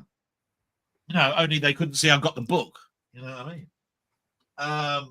And there are certain people that I look up to, so obviously, there are people that have got their own little niches, so martial arts films. I know, other than, documentaries I've seen on Bruce Lee, watching Enter the Dragon. The wider stuff, Stuff, it still bewilders me, and nobody's actually come up and answered it for me. But I think I know I've got my own answer for it. Is that Bruce Lee? When Enter the Dragon came out, and they brought out the next 4 or 5 films that had been in the can, but they hadn't been brought out. I think he brought out a film called The Boss or something like that. There's a scene in it where he's entering a park or something, and he smashes the sign, and he kicks the shit out of these people in this in this park, and then it was something about their own temple was being attacked by another temple or something, where they were fighting between each other. But the music in the film is from Flight of the Doves, an Irish film in 1971. And I'm going, how do you get away with that? How the hell do you take a Roy Budd score from two Irish orphans running to their grandma in Ireland to Bruce Lee kicking the shit out of people outside of well, why not? Why not? And then in the titles, it gave a totally different composer as the person who did the music. Now I've got a funny feeling they looked at, I think you could get away with thinking that music was public domain, that it was only going to be shown in China or Japan. The chances of anybody noticing or whatever it was that it was music nicked from another film was neither here nor there. But it's amazing how in the international broadcast edition of the film it's there, and they haven't muted it out or put a different score there in its place. I still haven't got that answer. But you know, it's interesting. This is where I'd be going up to Mo and say, how do they get away with that? How do cinemas work in Japan and Asia and China and all that sort of stuff? Did they have like little indie productions? Do they have a massive cinema type production that's considered an AAA title? That you know, I really, you know, the distribution, how it works. I could seriously imagine me sitting down with Muckman and you around a table having a pint and asking all these questions. And we get to know bits and bobs just every week, you know, just these little things. They usually come to my mind and then I forget. There's quite a question I'm interested in is Jackie Chan. Now, is his Hollywood films more of a watered down version of his Asian films that he does? Oh, they gotta be, haven't they? That's what I would have thought.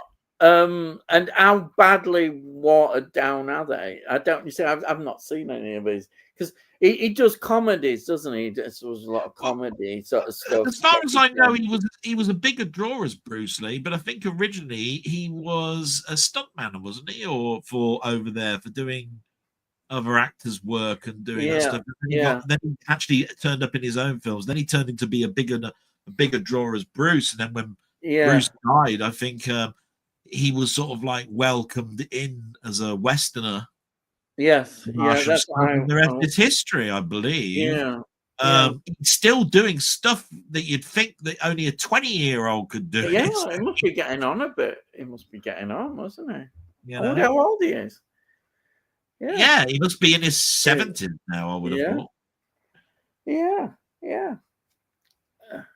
Because you see these releases, you know, with really good covers on, the artwork on these covers is absolutely amazing. And you see Jackie Chan quite a lot on those sort of Asian ones that are obviously Asian releases before, you know, Hollywood and that. They really, they do look good, those covers. Absolutely fantastic artwork. Muckman, have you seen Gozu by Takeshi Miliki? I've heard that it's a bit strange and gory. Is that Mickey or Mikey? I don't know. Yeah, I think it's Mike, as in Maiki or something like that. Right.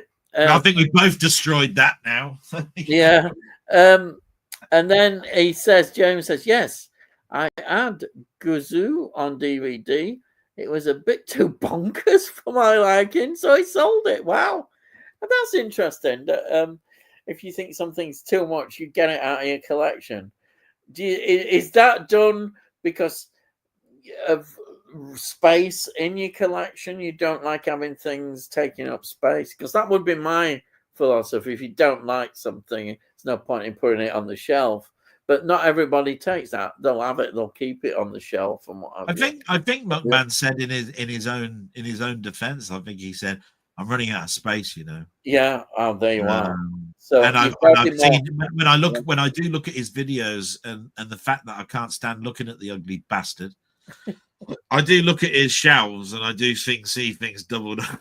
I'm only joking, by the way. I'm looking at his. I'm Yeah. looking at his So he's shelves. got a space problem. Yeah. He's Yeah, got I a get space it. problem. Yeah. And then there, I'm going to laugh there. Now, James says 13 Assassins is a fantastic Takeshi Mike film. Right.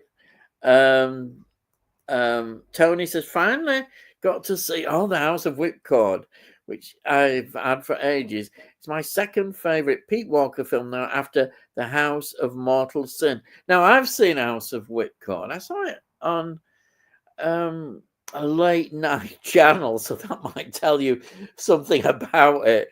It's one of those exploitation films which was considered controversial at the time.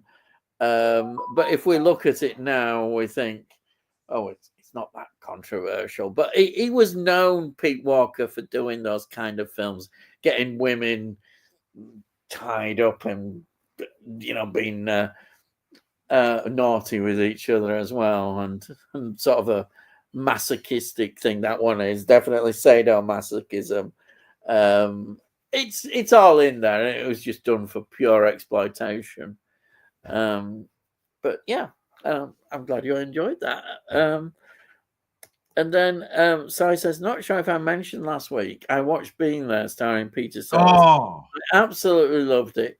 Why did it take me 46 years to watch it? Yeah, I can answer that because you're a stupid bastard.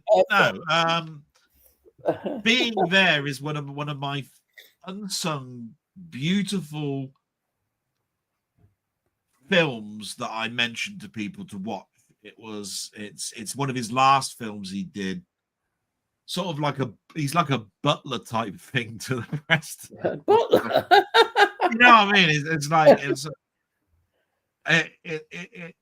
Being There. I think it's got a 4K now, or it's just about to have one, isn't it? I think. I'm not sure. Yeah, I think you're right. Yes. Yeah, I think you're right. Yeah. It's one of those ones where even if you're not a big Peter Sellers fan, it's so different to what he's done before. Yeah. It's more he plays it more straight. Yeah. It's a great film. That's all I can say. I don't like to give too much about it away. A, because sometimes I get stories mixed up anyway, but B, because I just know by that title what a great time I had watching it. You don't need to know any more other than it's a great watch. Yeah, you know what I mean. Yeah.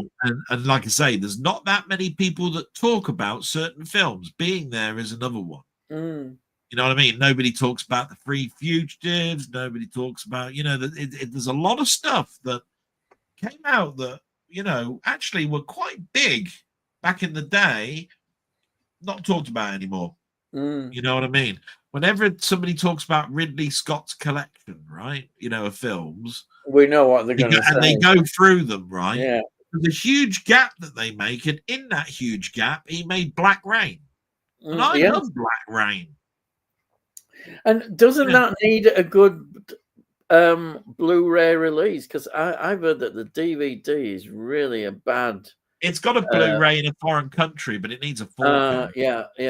I know the DVD said was pretty poor. I bought that on Laserdisc, VHS. I bought the soundtrack to it.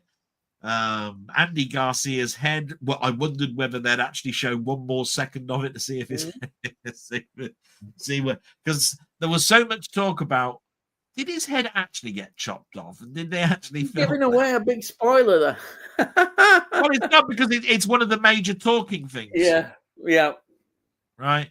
Is this film cut, or is that how it's supposed to be? And that's been talked about for years and years and years and years and years. It doesn't ruin what the film's about. Yeah. Okay, you might now know that somebody doesn't live for very long, but that's about as much as you got from that. But it was one of those films where, it got good press. It's not considered a terrible film, but what I'm trying to say is, whenever people talk about Ridley Scott films, they turn around and they say things like, after Blade Runner, he did this, that. Like he got to 1492, Conquest of Paradise, Thelma, and then they go Thelma and Louise, and then they jump to something well in advance. And I'm going, hang on a minute, there's a huge chunk here you've missed. What's going on? And it's almost like it doesn't exist. It is filmed like a Tony Scott film. Yeah. I will say that. It's a bit unusual for a Ridley Scott film. But you could tell it's a Ridley Scott film at the end, because right at the end, you see the Chinese sort of like plants, where it's all raining. There's lots of plants growing. You've got all the wooden posts. The whole ground looks muddy. It looks like a proper, really nice setting, where they use those big expansive lenses to show you a wide shot. Yeah. And you know how lovely Ridley loves a landscape shot. If it's in the Arizona desert or whether it's looking across the sea to an island or something. He just loves that cinematography of long shots. Is it a 20th Century Fox release? Because that might explain why it's not getting an upgrade. Because they're not. Disney won't release. Well, they haven't been releasing much, have they, of 20th Century Fox? Though Sony are supposedly going to. Do you know what? You're asking a question. I'm not sure if it was Warner, Sony. No idea. He used to do stuff. That's interesting, because he used to do stuff exclusively for Fox. Everybody talked about it. That there's no Blu-ray release. No Blu-ray release at all on that. In a foreign country, there is. Yeah, but a British one. No British one. No. What studio? Sorry, no. What distributor? What studio is it? What distributor it is, isn't it? What distributor? Yeah. What? All right, I'll put what studio. What studio is Black Rain Film? Yeah. Because I want to know myself, Is it 20th Century Fox? Yeah. Paramount. Oh, well, it should be have out. A release. Should be out. Explain that. Paramount bring everything out. They bring 4K out. They do. Paramount are good, aren't they? They're good at releasing things. So I don't know why it's not had a release beyond DVD in this country. Yeah. No idea. Right. Tony says something I agree with. Yes. It says, Tony, I go by memory for cataloguing. Pity I have a bad memory. Yeah, I know what you mean. And then Jamie says, Umbrella pickups Delboy. Yeah, that's what he mentioned before. Yeah, that's it. So I says, look, my mate keeps telling me to watch 13 Assassins. Yeah, because 12 ain't enough. Yeah. Oh dear. And then Tony says, never seen that Sellers one side. Must admit, I do prefer him in his comedy roles. Yeah, apart from Never Let Go 1960, where he plays a vicious. I loved him in After the Fox. I thought he was wonderful in After the Fox. The very nature of the fact that it's a bank heist type film set around having a whole I think it's an Italian town, a whole Italian town as the cast, filming them as if they were going to be in this film. Yeah. While they were trying to pull off a robbery. Yeah. And the soundtrack to that film was brilliant. He's singing in it, isn't he, Peter Sellers? He goes, I am me is a thief, and all of this sort of stuff, while this 60s pop band sort of like 60s theme. It was a very unusual soundtrack, but I love After the Fox. But anyway, carry on. Yeah. Okay. Sai says, Mum, I went to an early screening of Itchy the Killer before it was released in cinemas. It was a rough cut with poor subtitles. It was 20 minutes longer than the final cut that was released. Oh, that's an interesting then. Yeah, I had a killer itch the other day. Couldn't get to it. I was going round, background here. I was like this. It was bloody killer itch, I tell you. It was bloody awful. It took you more than 20 minutes. Yeah. Took me more than 20 minutes to get rid of it, I'll tell you. Tony says, if I ever do put any in alphabetical order, I ignore the and etc. Yeah. I think it is probably a good thing to ignore the sometimes. Yeah. Yeah. Steve's getting part 2. So, UK guys and girls, has anyone started using a VPN since these bullshit online rules came in? This might not mean much to you, but it was in my blog where I know the VPN. I have heard about this, but it hasn't really affected me. We have got the new Civil Rights Act come in regards to policing the internet, and now if you've got content that's above an 18, you have to prove you're 18, and you've got to do that by jumping through hoops, by signing your name to another website or supplying your. And the way that you can get around it is because that law is only in this country and is not worldwide yet. You can get a VPN and pretend you're in New York or wherever it is, Spain, and Malaysia, whatever, and therefore you can then do it. Now, just so that you know, I do sometimes use VPNs, but I use a VPN more on my phone than I do anything else.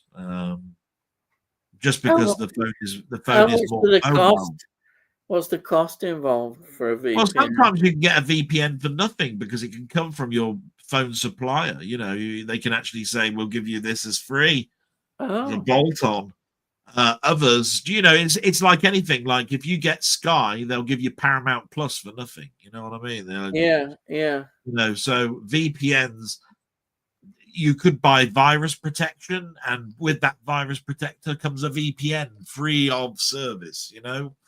VPNs used to be looked as bad because they slow your whole internet connection down, because you've got to go from UK to another server in another country before you can then surf the web, and it then tunnels through back to you. The way that the airports work is slightly different. When you go into an airport like Heathrow, all their routers are set to region 0 type thing, right? So there is no such thing as a country when you enter Heathrow. So basically, you can surf wherever you want freely because they've got so many international people around. Soon as you leave Heathrow, basically you're stuck with whatever it is you use as a Wi-Fi provider with hotspots and all of that sort of stuff. So a VPN can be good, especially if you're downloading from torrents or you're going to other websites, or if you wanted to go to Netflix and watch the American films because they took it off of the British Netflix and all of that sort of stuff. They've been good for that in the past. Not so much now. They're not so clever. But the Civil Rights Act, I'm dead against. This policing is another way of infringing against your rights. If you want to stop your kiddie from watching porn, then educate your kiddie, is all I've got to say. My dad didn't, you know, and mum didn't stop, you know, even though the internet was around. I mean, I was a much older guy, but I had dial-up, you know, during the early 80s. My parents didn't need to police me. I knew what porn was. And we had the top shelf. At the top shelf, didn't you? Yeah, Christ! I only had to walk downtown and look in the bins and saw rag bags and stuff that are floating around in there. But all I'm saying is that VPNs now, I think, should be just given as part of your internet service provider. I think. Really. I think they should be given to you because, you want an anomality. Is that how you pronounce it? What are the dangers? And I'm sure there is some dangers of when they ask for a photograph of yourself. Are there dangers with that? What sort of dangers? That's what I would have thought. That was well, why are they doing that then? Why are In they? fact, that happened to me this week, and I actually mentioned it, I think, in my blog, where for some unknown reason, 3 weeks after this act has come in, it was Amazon, no, it was YouTube that sent me a message that said some of the advanced features of your YouTube channel have been disabled until you can prove who you are. Oh, yeah. You now need to give us your driving license, passport, whatever it was. Yeah. And that's a sure way of a red flag to me to say, yeah. are you a scammer? Yeah. Are you a scammer, or actually are you YouTube? Yeah. You've never asked me that in my life. Yeah. What's the advanced features and all of this sort of stuff?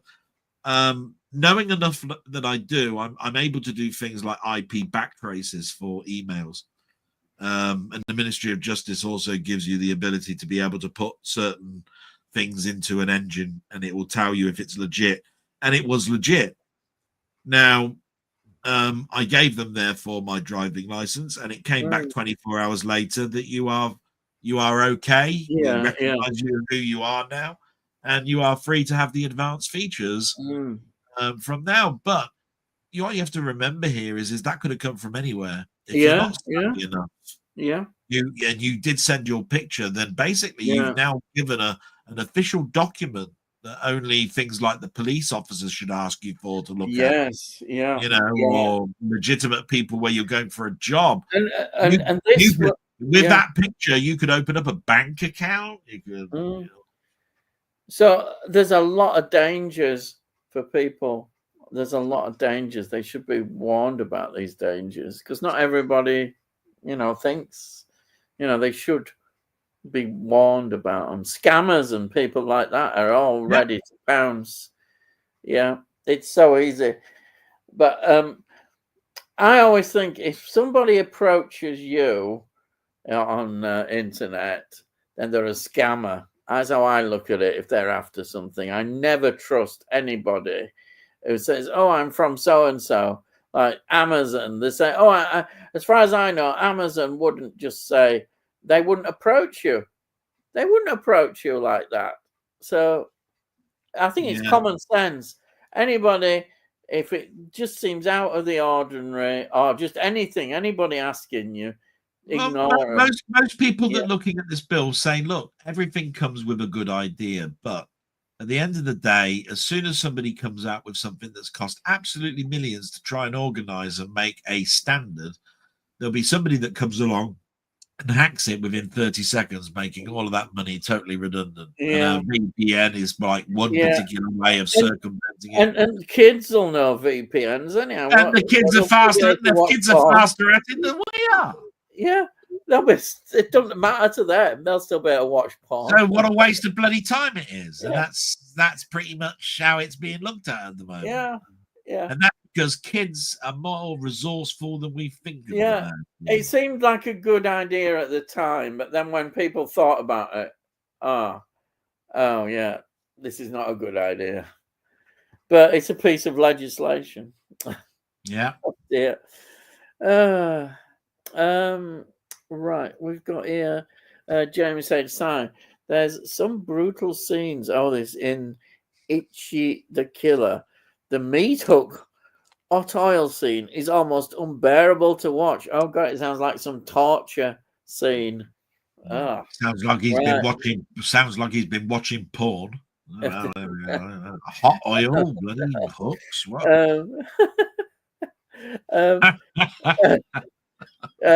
Si says Tony York Sellers is brilliant in being there. To be honest, the whole cast is. Right. Yeah. And James says, just counting people to the right website, Delboy. You sensitive bugger. He knows I'm only kidding with him. We're just playing around. And he says, just pointing people to, and then he's like, yeah, you're just pointing people to your bloody scamming, flipping, advertising, bloody chat thing that you're doing on Saturday. Oh, did you forget to happen to mention it again that you're doing a chat thing at the weekend? Yeah, that's about 5 times we've heard that now.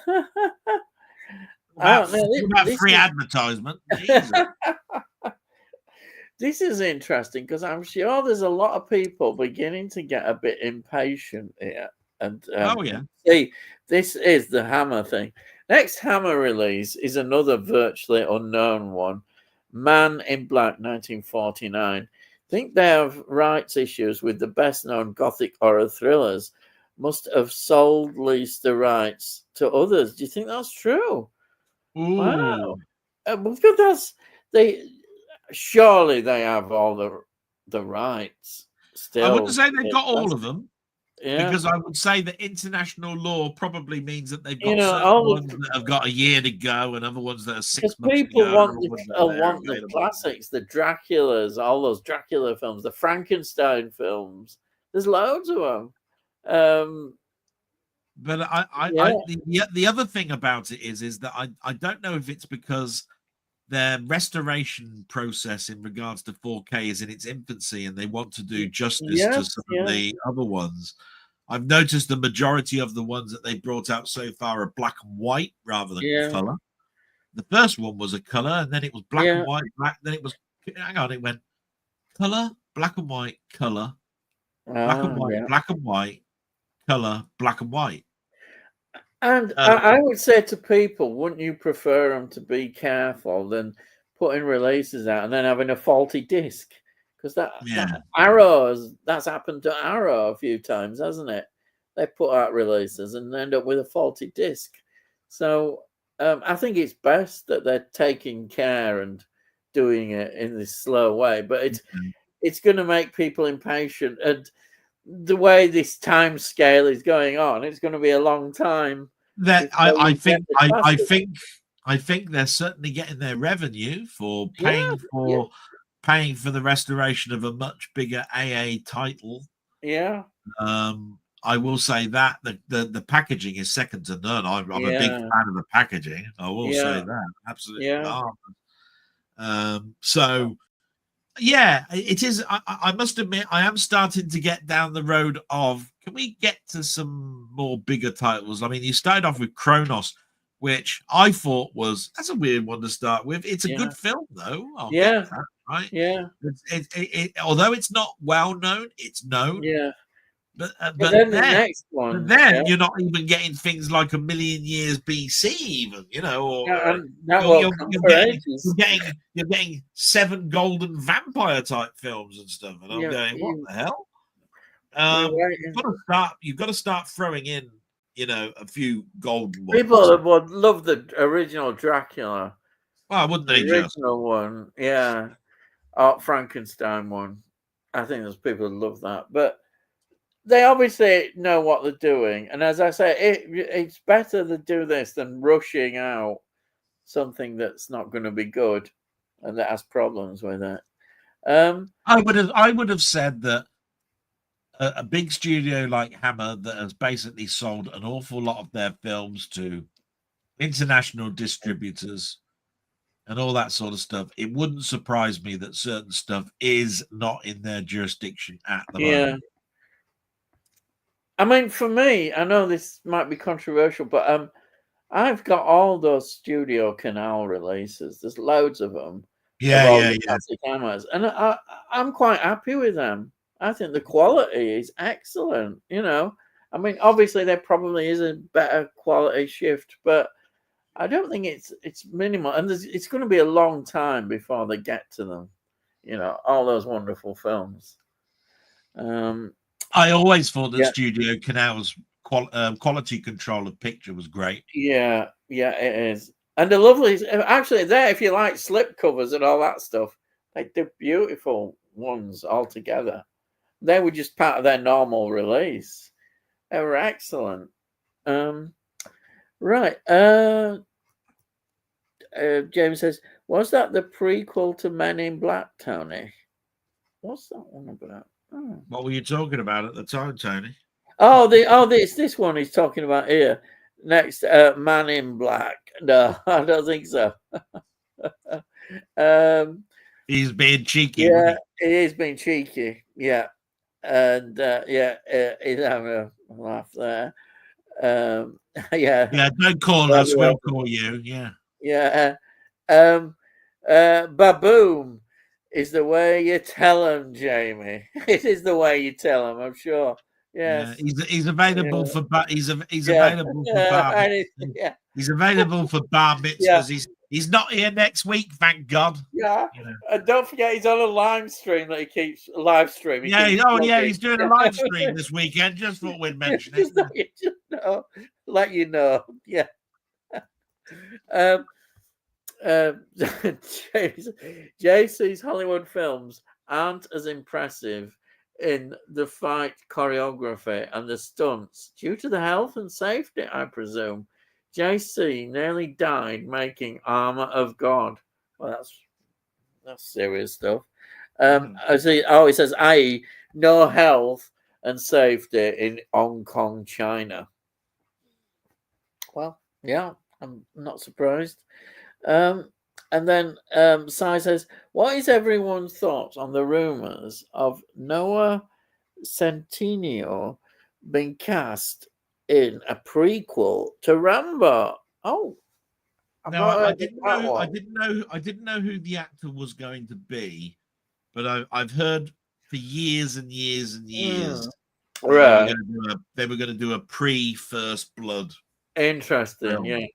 Right, which I thought was a bad idea because the First Blood is such a great film. Well, the very nature of the fact that First Blood was a book, and it always started off with a man that's done his fighting in Vietnam, comes back to America, where he's considered a hobo.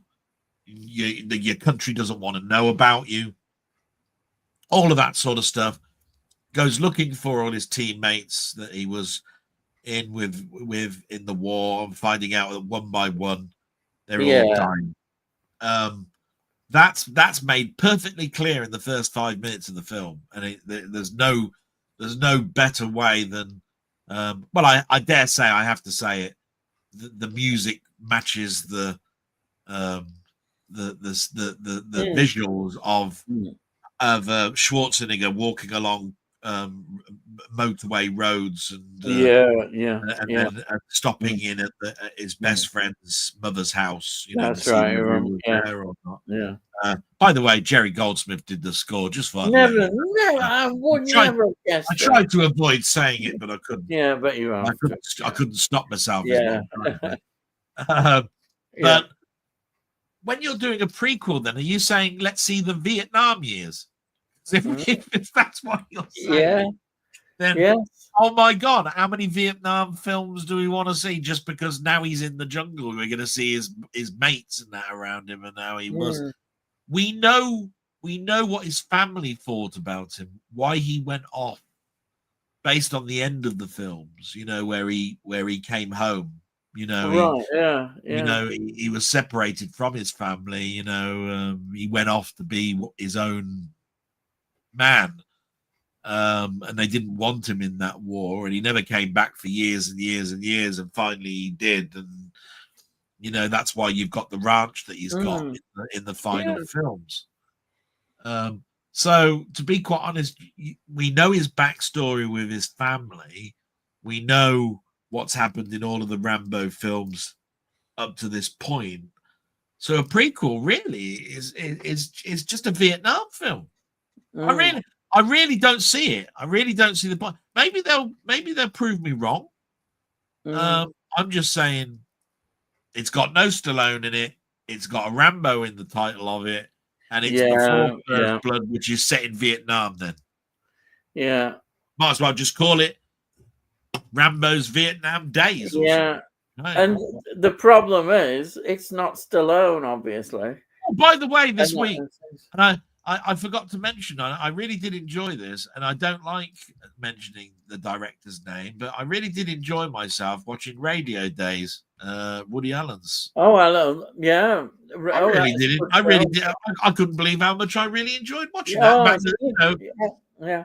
I know I shouldn't really, it is controversial, but I've tried and put the art over allegations and stuff. Well, it's not all allegations, but I do like some of Woody Allen's films. I think he's a very talented sisters. Yeah, some really good ones. Sleep. Manhattan. Brilliant sci-fi. Yeah, comedy. Manhattan Bananas. Yeah, Bananas. Oh, Bananas, an early one. Yeah, some great films. Everything you wanted to know about sex, but was afraid. Yeah. Annie Hall. That was his award-winning film. Yeah, brilliant. Then we've got, Isaac Clark saying hi, hello, welcome. Welcome to be here. We hope you enjoy your time. And then Jamie says, space is a huge issue. Yes, Ian. Yeah, that's what we're about. Yeah, I mean, it's absolutely massive. I mean, how many billions and millions of miles is it before that we're going to get to where we've got to go? I mean, Christ, just imagine your shelf over at Alpha Centauri, right? It'd take you bloody ages to go over there and get a disc off of your shelf, wouldn't it? It was in space. Amazing. Oh dear. And then Tony says, "Never heard of him, Si. Would it be set in Vietnam before he came home?" I mean. Yeah, exactly. Another Vietnam film, wouldn't it? Yeah. Si says, Muckman, I love the end credits to Jackie Chan films. All the messed up stunts are nuts. All right. I thought, you know what? I thought you said, all the messed up stunts you could see is nuts. I thought, hey, did you say that? No, I don't think so. I think we're all messed up. Hey? And then Tony X says, hello, Isaac. And then Jamie says, not heard of Noah either, Tony. Wasn't even aware a Rambo prequel was on the cards too. Oh, that's been talked. Probably you're right. That's been talked about for years. Yeah, just like a Star Trek Academy has been taught for years. It's just one of those things that Hollywood keep bringing up and say, where can you go with Rambo? Let's ask Schwarzenegger. What do you think about them going back to your early days then? What would you be against it? And and they'll obviously bring that into conversation. It's like it's almost like reinforcing. You know what? You're old now. Yeah. How would you like it if somebody else did your stuff? You know what I mean? And he could still punch your lights out, mate. I wouldn't have sort of like dangle something like that in front of someone like like Stallone. You know what I mean? Yeah.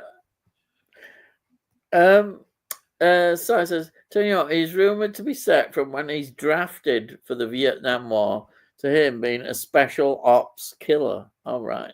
Well, yeah, it'd all be under, Colonel whatever his name's leadership and all of that sort of.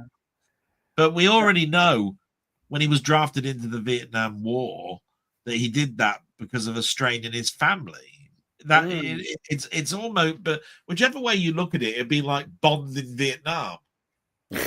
That's a good idea. You're getting people thinking, oh, yeah, we ought to do that. Bond in Vietnam. Yeah. Good series, that.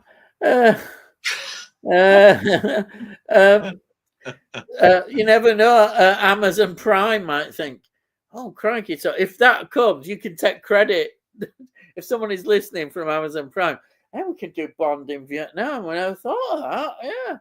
Brilliant. There you are. So you're the way I look at it really is if Stallone, if you're going to do a film like this, why actually call it Rambo anyway? Yeah, you've called that Creed business and all that stuff. Why don't you call it something else? I just look at it like that. The way that you put Rambo in the title will just mean that you're trying to hold on to an audience that saw it at the beginning, plus bring in a new audience that will then reinvigorate the sell-through market, and you just go round and round the circles. And he might just have a very small cameo appearance, Oh, he's obviously going to come in and say, "Look, can you look at the script?" And then they'll say, he'll turn around and say, I want to direct it. And then they're turn around and say, no, you're not going to get directed. Don't get carried away. I want to be 30 seconds in the title then with my chest showing. Great. Oh dear. Yeah, Tony says maybe okay if done right, but Stallone is an hard act to follow. That's true when you've got that kind of thing. How are you going to follow him? You can't. He always turned around and said, "Look, the most two beloved things he ever did was Rambo and Rocky." Yeah. One was the heart, and one was the soul, or whatever it was. Rambo, Rocky was the heart. Whichever way you look at it, he was the one that basically loved everybody. Was in boxing. He's the underdog that you just love to praise. And Rambo was the soul. The epitome of America in a person, and all of this sort of stuff. And I just look at it and go, well, when you've got two characters like that, you're really really close with. Do you really want someone to come along 35 years later and sully it with a piece of shit? Why not? Yeah. Sai says I'm actually okay with the casting because there is a similarity between the two. And there probably will be, but I'd still look at it as no matter whether there's a similarity between the two or not. It's a man with lots and lots of weapons strapped across him going through the Vietnam War. Trying to get prisoner of wars out or whatever it is. Special Tony says he's just Googled in and says they are similarities in looks. Yeah. And that's what the studio are looking at. Yeah. And then Sai says it's just the thought of scraping the barrel with a prequel to something that no one really wants. That's my argument. Well, that's my argument. But I do understand. Look, people really, really, really probably are screaming at me now, saying, "Shut up, you stupid fat bastard!" Right? Yeah, they might be doing that, and they will have a point because let's have another couple of films that you can add to your bloody collection and have a set like this with a prequel and then all the films in the middle and the end and all that sort of stuff. And hey, maybe it's great for physical media because I tell you what, I'll have to buy all the Rambo steel books again because they'll put a different cover out. And there you are. I'll be buying it for the 15th bloody time. And people will be going, "What a sucker we've got here! What a sucker! Let's charge £200. I know 250. He'll pay 250 quid, right? Yeah." Actually, that physical media guy, he actually named something that really resonated with me. He said Bride of Frankenstein came out a couple of years ago, but by the way, they've just brought out a steelbook, and it's the first time I've seen this written on the cover. It says 90th year anniversary. 90, right? 90, how many films do you have on the front cover that turn around and say it's celebrating its 90th birthday? Wow, that's incredible. There's something to celebrate. Yeah. Wait until it gets 100th year anniversary. They'll bring it again. 90th. Yeah. Yeah. Wow. I'm just waiting for them to bring the Fifth Element 35.2 year edition. 32 years and 2 months edition. You're going to start putting a 0.2 in 0.3 and 0.4 and show you what month it came out in. Jamie says, we don't need a prequel to First Blood. Leave it alone, for fuck's sake.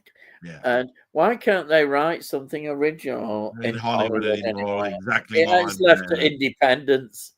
Independents have to do it. Totally agree. It's almost showing that they got no confidence in themselves to bring out anything without having something that's linked to the past that was a success.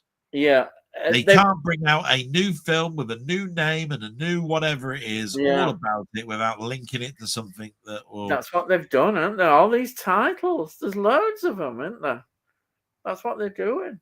Yeah. It's almost like they're saying, let's have a look what was a big box office hit for us. What was a really well thought of set of films. Oh, yes, we'll do them. Yes. Yeah. Let's see. James says we went to Cambodia and Vietnam, I signed up on NordVPN to protect us while traveling. It only cost £97 for 24 months. Yeah, it's 40 odd quid. 40 odd quid every 12 months. Yeah, it's about average. Yeah. And then Tony says, I'm surprised some boffin hasn't come up with a way of blocking VPNs from working. It's very difficult to do, not because it's a piece of tunneling software. It's because it basically changes it masks over your IP address with a totally different mask to something else. So basically, it's almost like saying, I knew where you were because I knew you were under Sky today, right? And they've only got a certain amount of IP ranges, right? Now it's any IP in the world. How long would a piece of computer would have to go through every combination of IP addresses in the world to get to the one that you're at? Yeah. Where before I know that you were under EE, and therefore you were under a certain set. Do you see what I mean? Yeah. That's why VPNs are hard. It's not that it's difficult to hack. It's the very nature of the fact that it could be anything in the world. Yeah.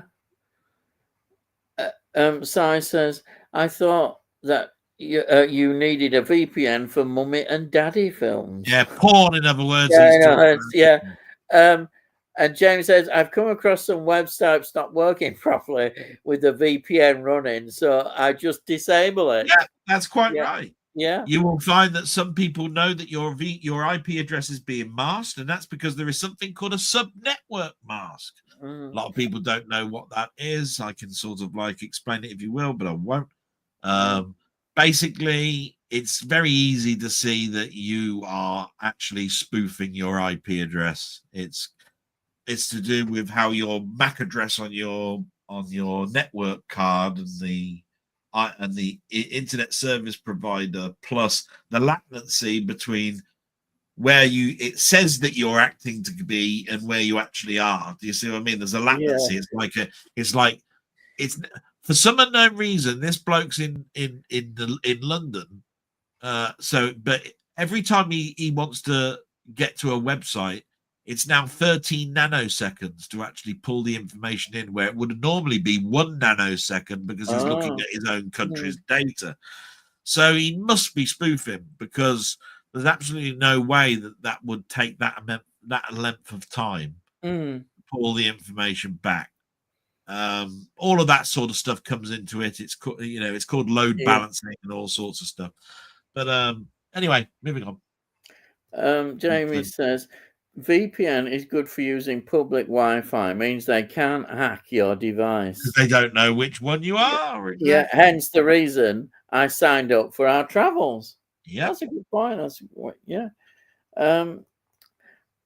going, some VPNs log your data. Exactly.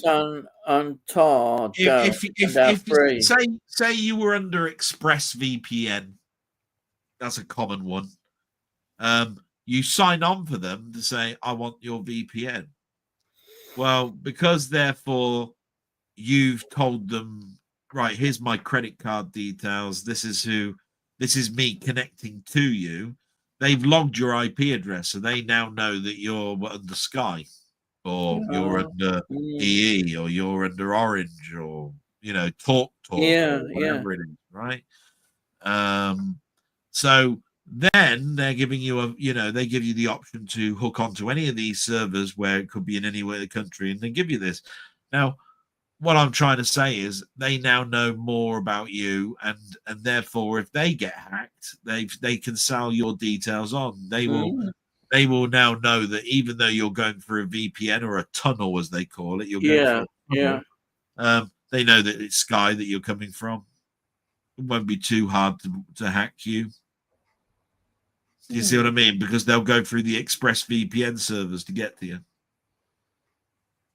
See what I mean? So yeah, there's ways and means and all of that sort of stuff. But I think you'll find that hackers really are really at the moment targeting the elderly. Yeah.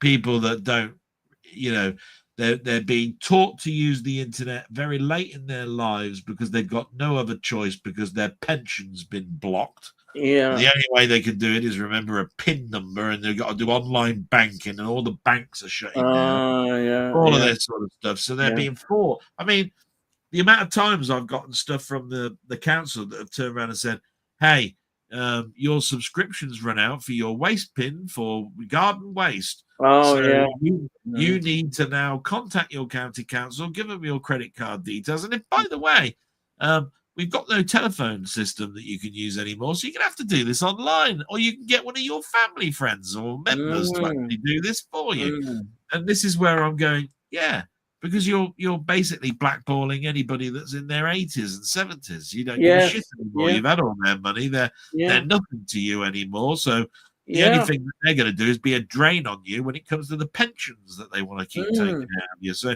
you're waiting for them to die. You can't wait for them to die, right? And you want to extend how many years I've got to work because you know you've got no bloody pension pot for me to take it, to get my money out of you when I actually eventually get to it.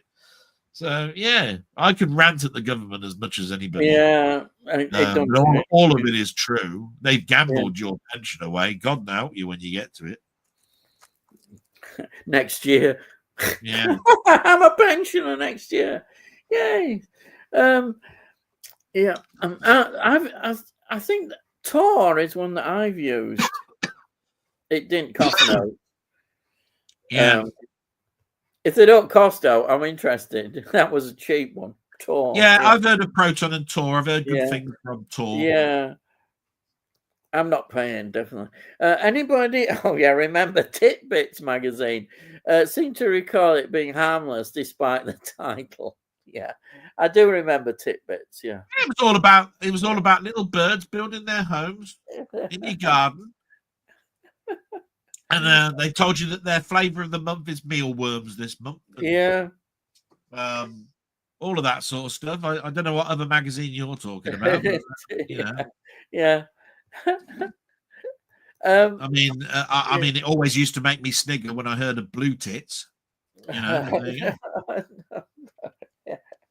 Anyhow, I've read this. Jamie says I've read scams. Hacking was quite bad out there, so I thought it was worthwhile. Well, obviously, anything that protects is worthwhile. I'm doing a live chat the weekend, Delboy, just so you don't forget.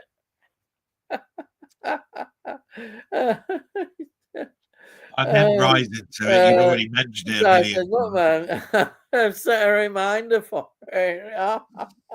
Don't need to. Bloody hell. I think it's loud and bloody clear.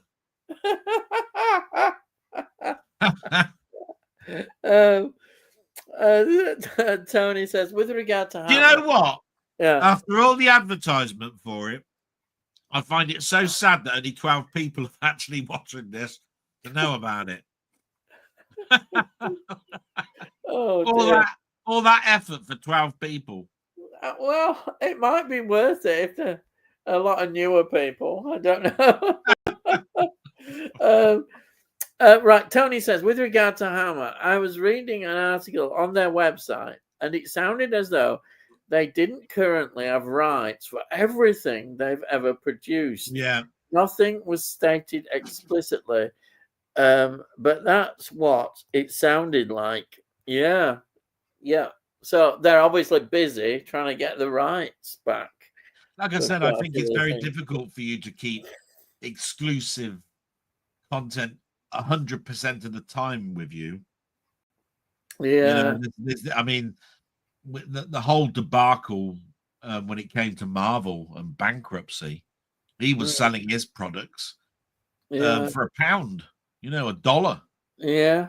And that's the reason why later on, when they started to make money, it's going to cost you $1 billion to actually get your product back because you've got a deal that's so airtight.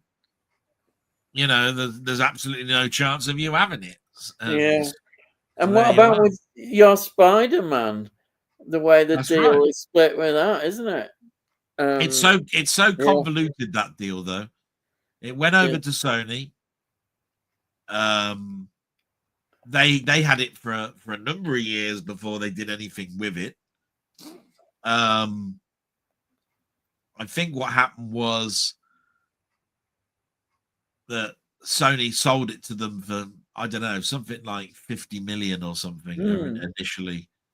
But he was quite clever because he made it so you only get the universe that Spider-Man's in. In other words, you can't have anybody like Doctor Doom show up. You can't have Avengers, Fantastic Four, X-Men. You can only have the villains of Spider-Man, all of these characters. The other thing is, he turned around and said, this gives you the rights to do animation and films, but nothing else. You can't do games. Can't do book. You can't do this, that, and the other. Later on, we find how comprehensive it is because bit by bit, Sony are turning around and saying, it's the game industry that's making us the money with Spider-Man now. Everything around it is not. Yeah. Craven failed, Morbius failed, Madam Web failed. And Spider-Man, the only time they've worked for to get any money, they've had to give a certain percentage of it to the Marvel Cinematic Universe because they've got it as a licensed product. So at the moment, it's not going to be too hard of a push, really, for Marvel to just turn around and say, one last chance. We want to buy this back. We'll let you have the whole game industry. We're not interested in the gaming industry. You can keep it. But because that is a big money pit for you, we only want to buy Spider-Man at this price. You bought it at this back in 1998 or whatever it was, 1997, when we were nearly bankrupt. We recognise that it's worth this. I mean, for goodness sake, Marvel went to 20th Century Fox and basically bought the whole of 20th Century Fox. They didn't have to buy their independent bits back from them. They actually bought the whole bloody cinema group. But at the end of the day, with that, they didn't buy their TV industry. No, wow, and that'd be big. 20th Century as a TV product is still under them. The whole news empire that's under Fox. Fox News is not part of that deal that Disney bought. Do you see what I mean? It's all segregated and split up. Which is why when we talk about Star Trek, it looks very much like Skydance is just about to buy it. That's right. I saw that. So there's the latest little bit of information. And it's because of how all the licenses went back to Paramount. Paramount sold it, then it went to this, and it then came back. Etc. And maybe that might be good for Star Trek Skydance. Yeah, it could be. Might be good for it. But we've had all this. The best thing they could do is get rid of Couchman. Bloody hell. Yeah, I'm sure they will. They'll get somebody new in, I think. Should be good. I think that'll change everything. Anyhow, we've got Denny here saying, "Hiya, Ian and Del. Just watched the new Alien Earth. Best thing they've done in years." Again, it follows what you was on about. Right at the very beginning when I opened this, and it says Disney. I've just watched the first episode of Alien Earth, and I was quite impressed. And if that's how it's going to be in episode 2, because it's the first 2 episodes that they've actually brought out. Then they've definitely got me hooked. Oh, that's good. That's somewhat positive. That's good. Tony Hawk says, "I don't think the ones they've released so far have a recent UK release. All the gothic horrors have been released relatively recently by Network, Studio, Canal, etc. Maybe their ownership haven't lapsed yet." That's what I'm saying. Which is what I'm saying. It's the lapsing. It's not about the rights. It's the lapsing of rights that stops it. And remember, there's international and then there's local. Etc. You see. because they, whenever you do something, you can buy into being 30% international, 70% local, which means that every time you try and sell something internationally, you only get 30% back on that, all that sort of stuff, and then it goes back to them in regards to the 70%. Not there, and it's international business law is one of the most convoluted things. I'll tell you what, you could go on a 10-year course on it and still come away going, I don't understand it. Yeah.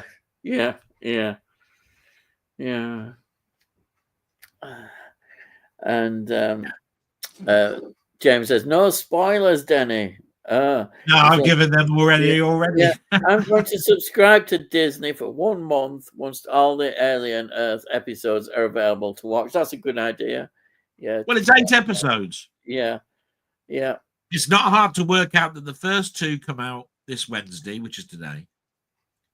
So episode 3 is next week, and then it'll be 4, 5, 6, 7, 8. When you get to the 7th one, book it for a month. By the time you get to watch the 7th one, you'll be ready to watch the 8th, and then that's it. Bugger off. Yeah. And then Danny says, no spoilers, but just as I started, best thing Disney have done in years.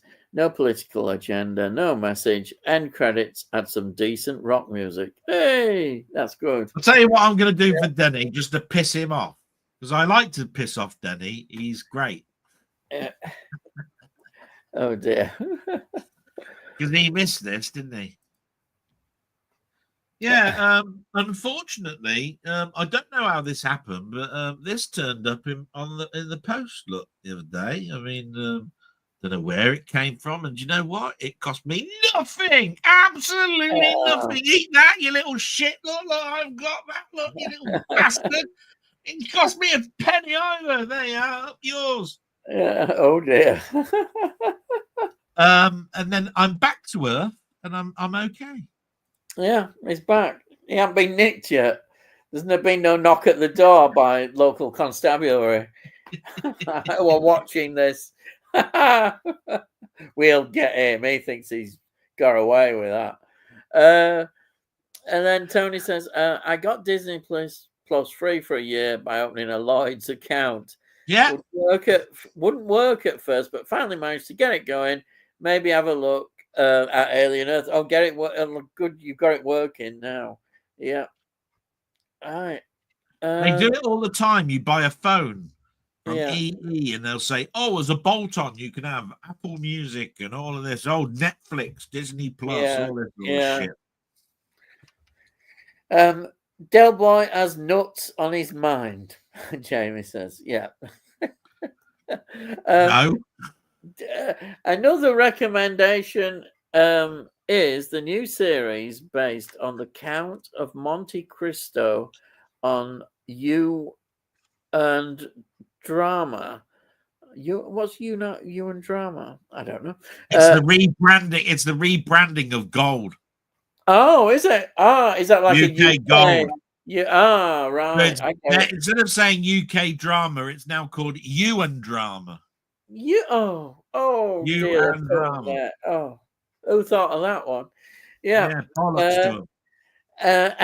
Episodes allow the story a lot more room to tell the story. Well, that's you know what? Yeah. On the Monday that show was being broadcast, The Count of Monte Cristo, they do a must-watch on Radio 5 with Naga Melchetti and 2 of these critics, right? Yeah.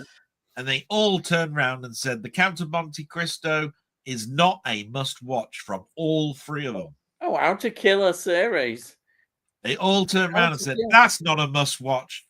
Predictable text, predictable lines, a story that's tired, blah, blah, blah. I watched the first episode, right? Because Denny said you ought to watch it. I didn't think it was tired at all, but it was quite entertaining, to be quite honest. They probably... and then again, I'm one of these people that it's not that I go against the grain. It's just that classic stories are very difficult to besmirch for me. Yeah. The Count of Monte Cristo has been told so many different times, and I've seen so many different versions of it. And I can name bad ones and I can name good ones.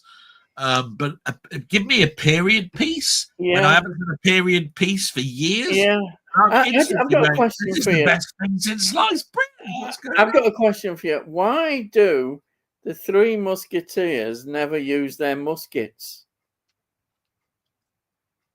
It's all swords, isn't it? And they're musketeers. They must use their muskets. Yeah, but isn't it something to do with their motto and how they were going to battle? It's just I just thought because they're called musketeers, but there must be a reason behind it. Yeah.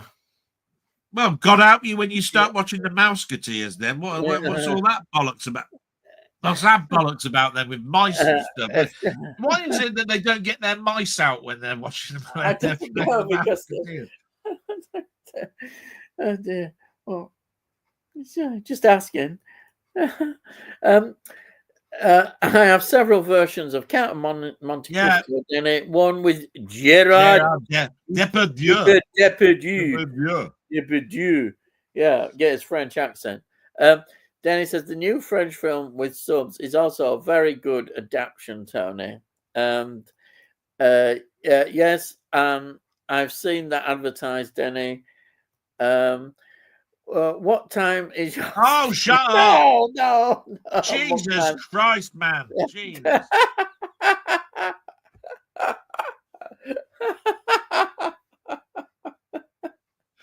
Oh, you guys. Oh, you're encouraging him out, you know. Now it's got to be 8 p.m. Right. Tony says, I think Jamie's gone to bed, Danny. Oh, right. And then what is it, Del? Yeah, he's laughing because he knows full well what it is. Just finished. Oh, Andy makes Star Wars. Hello, Andy. Thank you for joining us. We haven't seen you for ages. Yeah. Just finished Alien Earth. First 2 episodes. Feels and looks good. Great. The general gist. That's good. Again, I'm really pleased that everybody seems they're not giving anything away, but they've been positive about it. And it's good to have people positive. And this doesn't give anything away. I like the idea that they're examining what makes an alien and the 3 different sets that are in there. You know, with the simps and the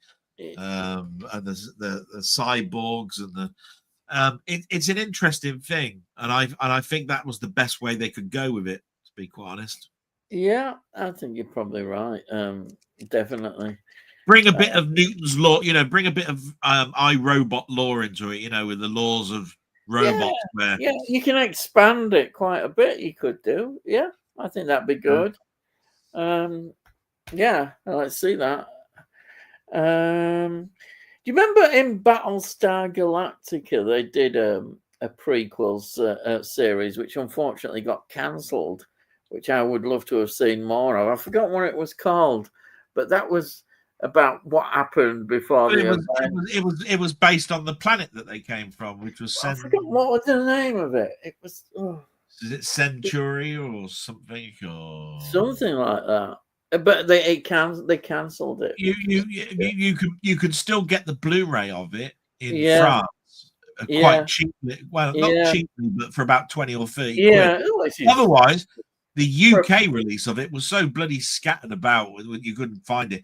If you want to buy it from eBay, it's like 120 quid or something. There we are. It was called Caprica. There you are. Oh, wow, that's a lot of money. Oh, it only was 1 season, and it's something like 4 discs on Blu-ray, something like that. Yeah, that's why a lot of TV series, some of them are so collectible. You need to get them when they're out. So seem to go out of print, and then they're expensive to get hold of. Right. So look, then we've got Tony saying using muskets wouldn't be as cinematic or exciting as swords. That's true. One shot with the musket and it's all over. Yeah. Well, it depends. It should be all over, but yeah. Well, it would make them more highwaymen, wouldn't it? Yeah, that's like Dick Turpin or something. Yeah, But I do believe it's actually mentioned in the book why they use their swords. It's because they're part of the French army, the envoy to the king or whatever it is, and it's something to do with because of that special branch. They're given a gun, but they're basically swordsmen. That's what they're there for, to be the protector of the king with swords. Yeah. So they don't say the king's swordsman. Yeah. They say the king's swordsman, couldn't they? Yeah. Danny says, I'm just hoping Alien Earth is the reset for Disney to produce decent stuff again. Agreed with you. Hopefully that does happen. I mean, like I said, the director is from the person that did, I think he did Fargo. Yeah. And that's the TV series Fargo at that. Yes. And he did Marvel's Legion TV series. Yeah. Noah something I think is doing it. I know the Fargo one is well thought of. And although it's coming out of Disney, it's still a 20th century product. Yes. Yeah. I think you like this, love. Oh, it's 7 p.m., Denny. So now you know 7 p.m. Don't give a shit. Yeah, and Danny says there it is, like you said, Capricorn, yeah, and it's expensive on eBay. A.D. Edmondson is in Alien Earth, isn't he? Really? Oh, that's interesting. And then Danny says, cheers, Jamie. And then Tony saying, more publicity. I know he's certainly milking it, isn't he? Yeah, for the 12 people watching, yeah. And then we laugh that. And then Danny says, Alien Edmondson and Timothy Oliphant. So they're two in it. And then we've got here Si saying, apparently the old gypsy lady from Drag Me to Hell has died. Oh, aged 81. A few lesser known actors have died of recent. Oh yeah, Lonnie Anderson, I saw a bit of that, but Reynolds' ex-wife died 2 days before her birthday. Yeah, I've seen a bit about that. Just goes to show Si didn't watch my blog because I always do a rest in peace, and I put Lonnie Anderson there. Yeah, and because she was in WKRP in Cincinnati, where I come across her. Yeah, and I just happened to mention that Jeffrey Formile that used to be in George and Mildred and was also he passed away. Richard O'Sullivan's brother in Man About the House. Yeah. Norman, what's his name? Norman. I forgot his name now. Oh. Anyway, he died at the age of 81 after a battle with cancer. Yeah. And I'll tell you what, the biggest story that was over here was actually Norman, not Lonnie, believe it or not. Yeah. There was more said about in the obituary column in regards to Norman than Lonnie over here, which just goes to show you probably a little bit about how people remember that particular character in an old 70s comedy. Lonnie is, don't get me wrong, there's nothing wrong with either of them. Lonnie Anderson to me was always Burt Reynolds' wife, or she was in WKRP in Cincinnati. Yeah, she was always the blonde with the big boobs, and she looked like Dolly Parton in some ways. Yeah. She was always the love interest at the radio station. There was always that lizard guy as a DJ that was trying to go out with her or lust over her. And they flirted around about each other and got nowhere. And it was a good show, WKRP in Cincinnati. I used to love the theme tune to it as well. I thought it was brilliant. Oh, right. Yeah, I'm living on the air in Cincinnati, WKRP. Yeah. So that's quite a lot of meaning for you, then. Yeah. Of course, because it's like Taxi. I love Taxi. Yeah. Oh, Lotka and Danny DeVito's character, and and you had Tony Danza, and and it was always a James L. Brooks production, and you always used to see him at the end and says, "Night, Mr. Walters." But they used to do those things at the end. You know what I mean? I was watching that and Rhoda and. Rhoda, God, yeah. I've never watched Rhoda, but I've seen it up so many times. I remember that. Yeah, I remember Rhoda. I mean, somebody just said it's Norman Eshley, and that's right. Oh, right. And he was in Cadfael. Oh, right. But anyway, yeah, Rhoda was great. That's where Julie Kavner. I originally found Julie Kavner from. Who went on to be Marge Simpson, and was also in the Awakenings film, which had Robin Williams and Robert De Niro. I wanted to ask you: do you think Simpsons is worth what? I've never seen Simpsons. I know it's still been going on. Do you think it's worth watching the early episodes?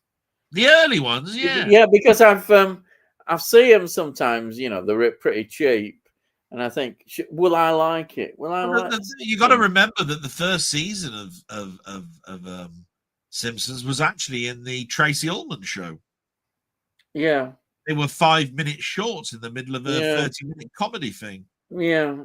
They were drawn very roughly then. Yeah. And then they bought themselves out of that contract. Yeah. And then went on to become one of the biggest cartoons of anybody's expectations. Yeah.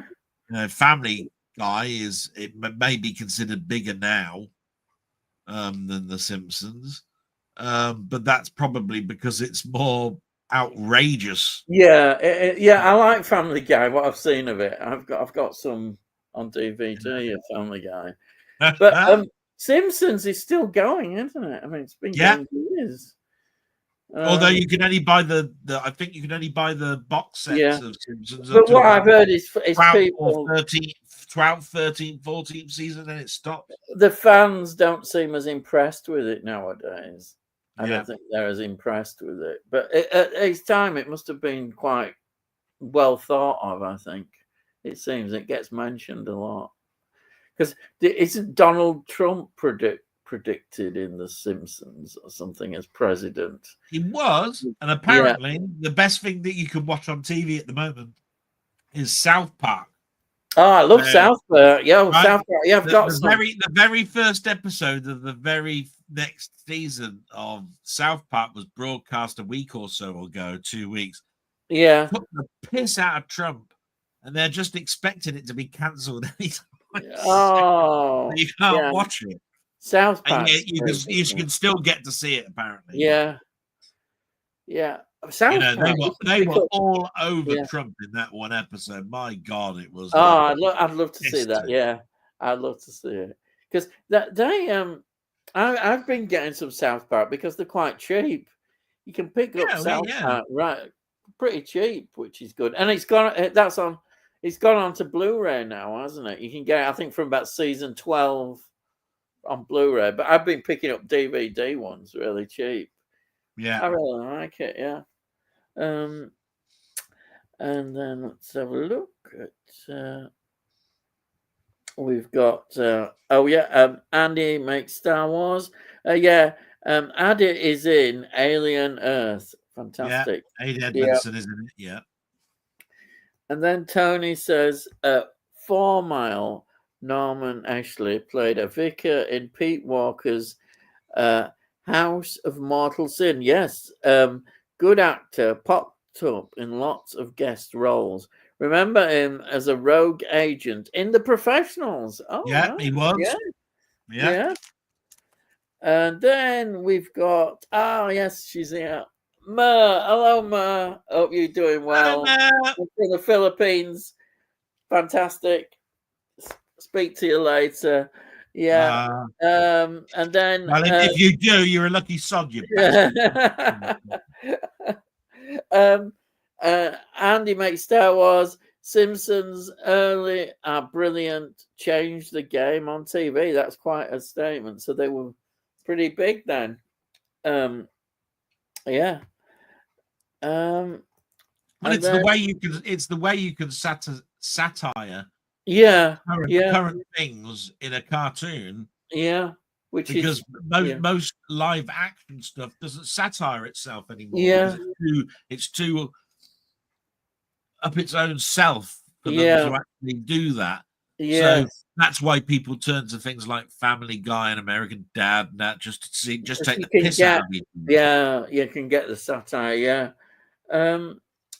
Tony said he played a detective in The Sweeney as a guest role, suffered from a form of PTSD, and botched up an arrest of an armed Yeah, that's right. bugger. Ah, right. And Andy's still saying South Park is genius. It's hilarious at times. Yeah. Yeah, I'd like definitely to be watching more of it. And Tony says, hi, Ma. And then Cy says, The Simpsons went downhill after the movie. Yeah, a lot of people say that's the cutoff point. Yeah. Is the film good? Well, it is. I mean, it's everybody remembers that one bit that goes Spider Pig. Yeah. Does whatever a spider pig does. And it's got a pig walking along the bloody roof, on the ceiling. But at the end of the day, the movie was a disappointment, whichever way you look at it. Yeah. It made lots and lots of money. But that, I think, was the jump-off point.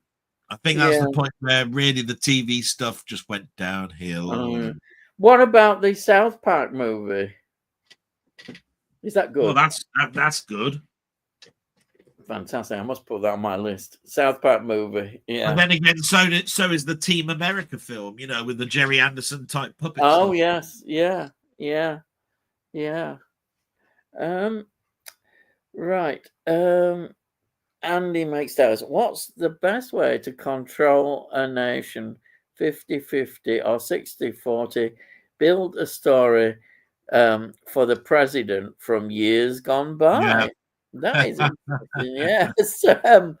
And then Cy says South Park in the first episode of the latest season basically says, cancel us and we'll sue your ass. Oh, wow. It's pretty much what I said, wasn't it? I said it basically, they take the piss out of Trump so much, it's almost like saying, cancel us. Yeah. Oh, dear. That's basically it. Yeah. I'm sure that. And then Cy says, the best thing about South Park is that they write and make it in a week, days before it's aired on TV. So the humor is up to date. Now, yeah, it's almost like a Saturday. It's almost like a Saturday Night Live. Yeah. Or what about Spitting Image when that was good? Yeah, like that. Yeah, they were always up to date, weren't they? Right up to date. Right. We've got Tony saying, final watch. Had to get an Ollie Reed one in. Take a Girl Like You with Haley Mills. Oh, yeah. He plays the usual lecturer's type. Yes, he does. We'll let you get away with that, being as we've now gone to 9 times that there is a stream going on at the weekend with Muckman movies. Apparently, it's on at 7 o'clock, and they're going to be talking about Asian films. Just thought I'd mention it for the 10th bloody time. I think he's gone. There is a stream on this weekend. Yeah, he's gone as Jamie. I'm sure he's gone. Anyhow, that is the last of the comments. And thank you, everyone that has been watching us, and also those who've made comments. Here we got Jamie again. Annabelle Brooks gets a release this month. Oh, that's with the elephant, isn't it? Yeah. That's really good. And then I have that on DVD, Jamie. Right. So, yeah. And then Tony says, good night, all. Good night, Tony. Thank you, as always, for being. I'm glad you're back with us again. And then Nighty Night Gang, and thanks for a great movie chat, says Cy. Thanks for all your support, guys. Thank you so much for all the support. Brilliant. And good night, Ian. And good night, miserable git. Hey? You. He called you a miserable git. Yeah. And then he says, good night, Ian, you miserable git, he said, didn't he? Good night, Ian, you miserable git. No, I wouldn't accept that, really. I'd ban him. Okay, so actually, do you know what? He was a good sport earlier on. He actually made me feel important. He actually asked me a question and said, "Can you answer this down for me? I need to know."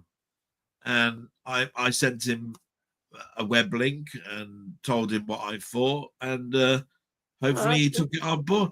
It was great. It's great when you can have those sort of chats. You know, he actually asked me out. He actually asked me outright whether something was legit or not. You know. Well, that's good. He's having a laugh there about the joke. Yeah, good laugh. Yeah. So as I say, thank you, Delboy, as always, for joining us, and we've had a great time as always. And thank you, everybody, as I say, who's been watching us. Thank you for those that have made comments. Yeah, please like this chat and tell your friends. And hope you enjoy it. Yeah, I really enjoy it every week doing this. Never get tired.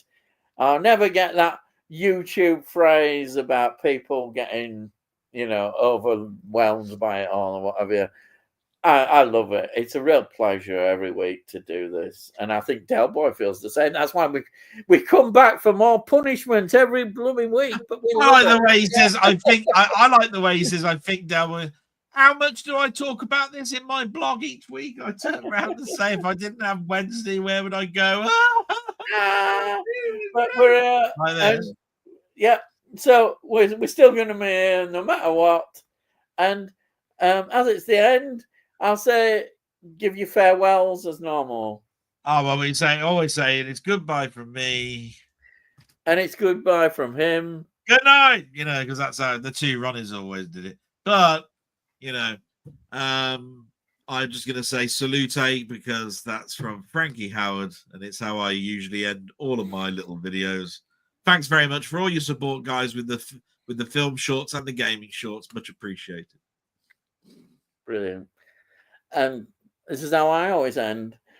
And all I've got to say is, I'll see thee again.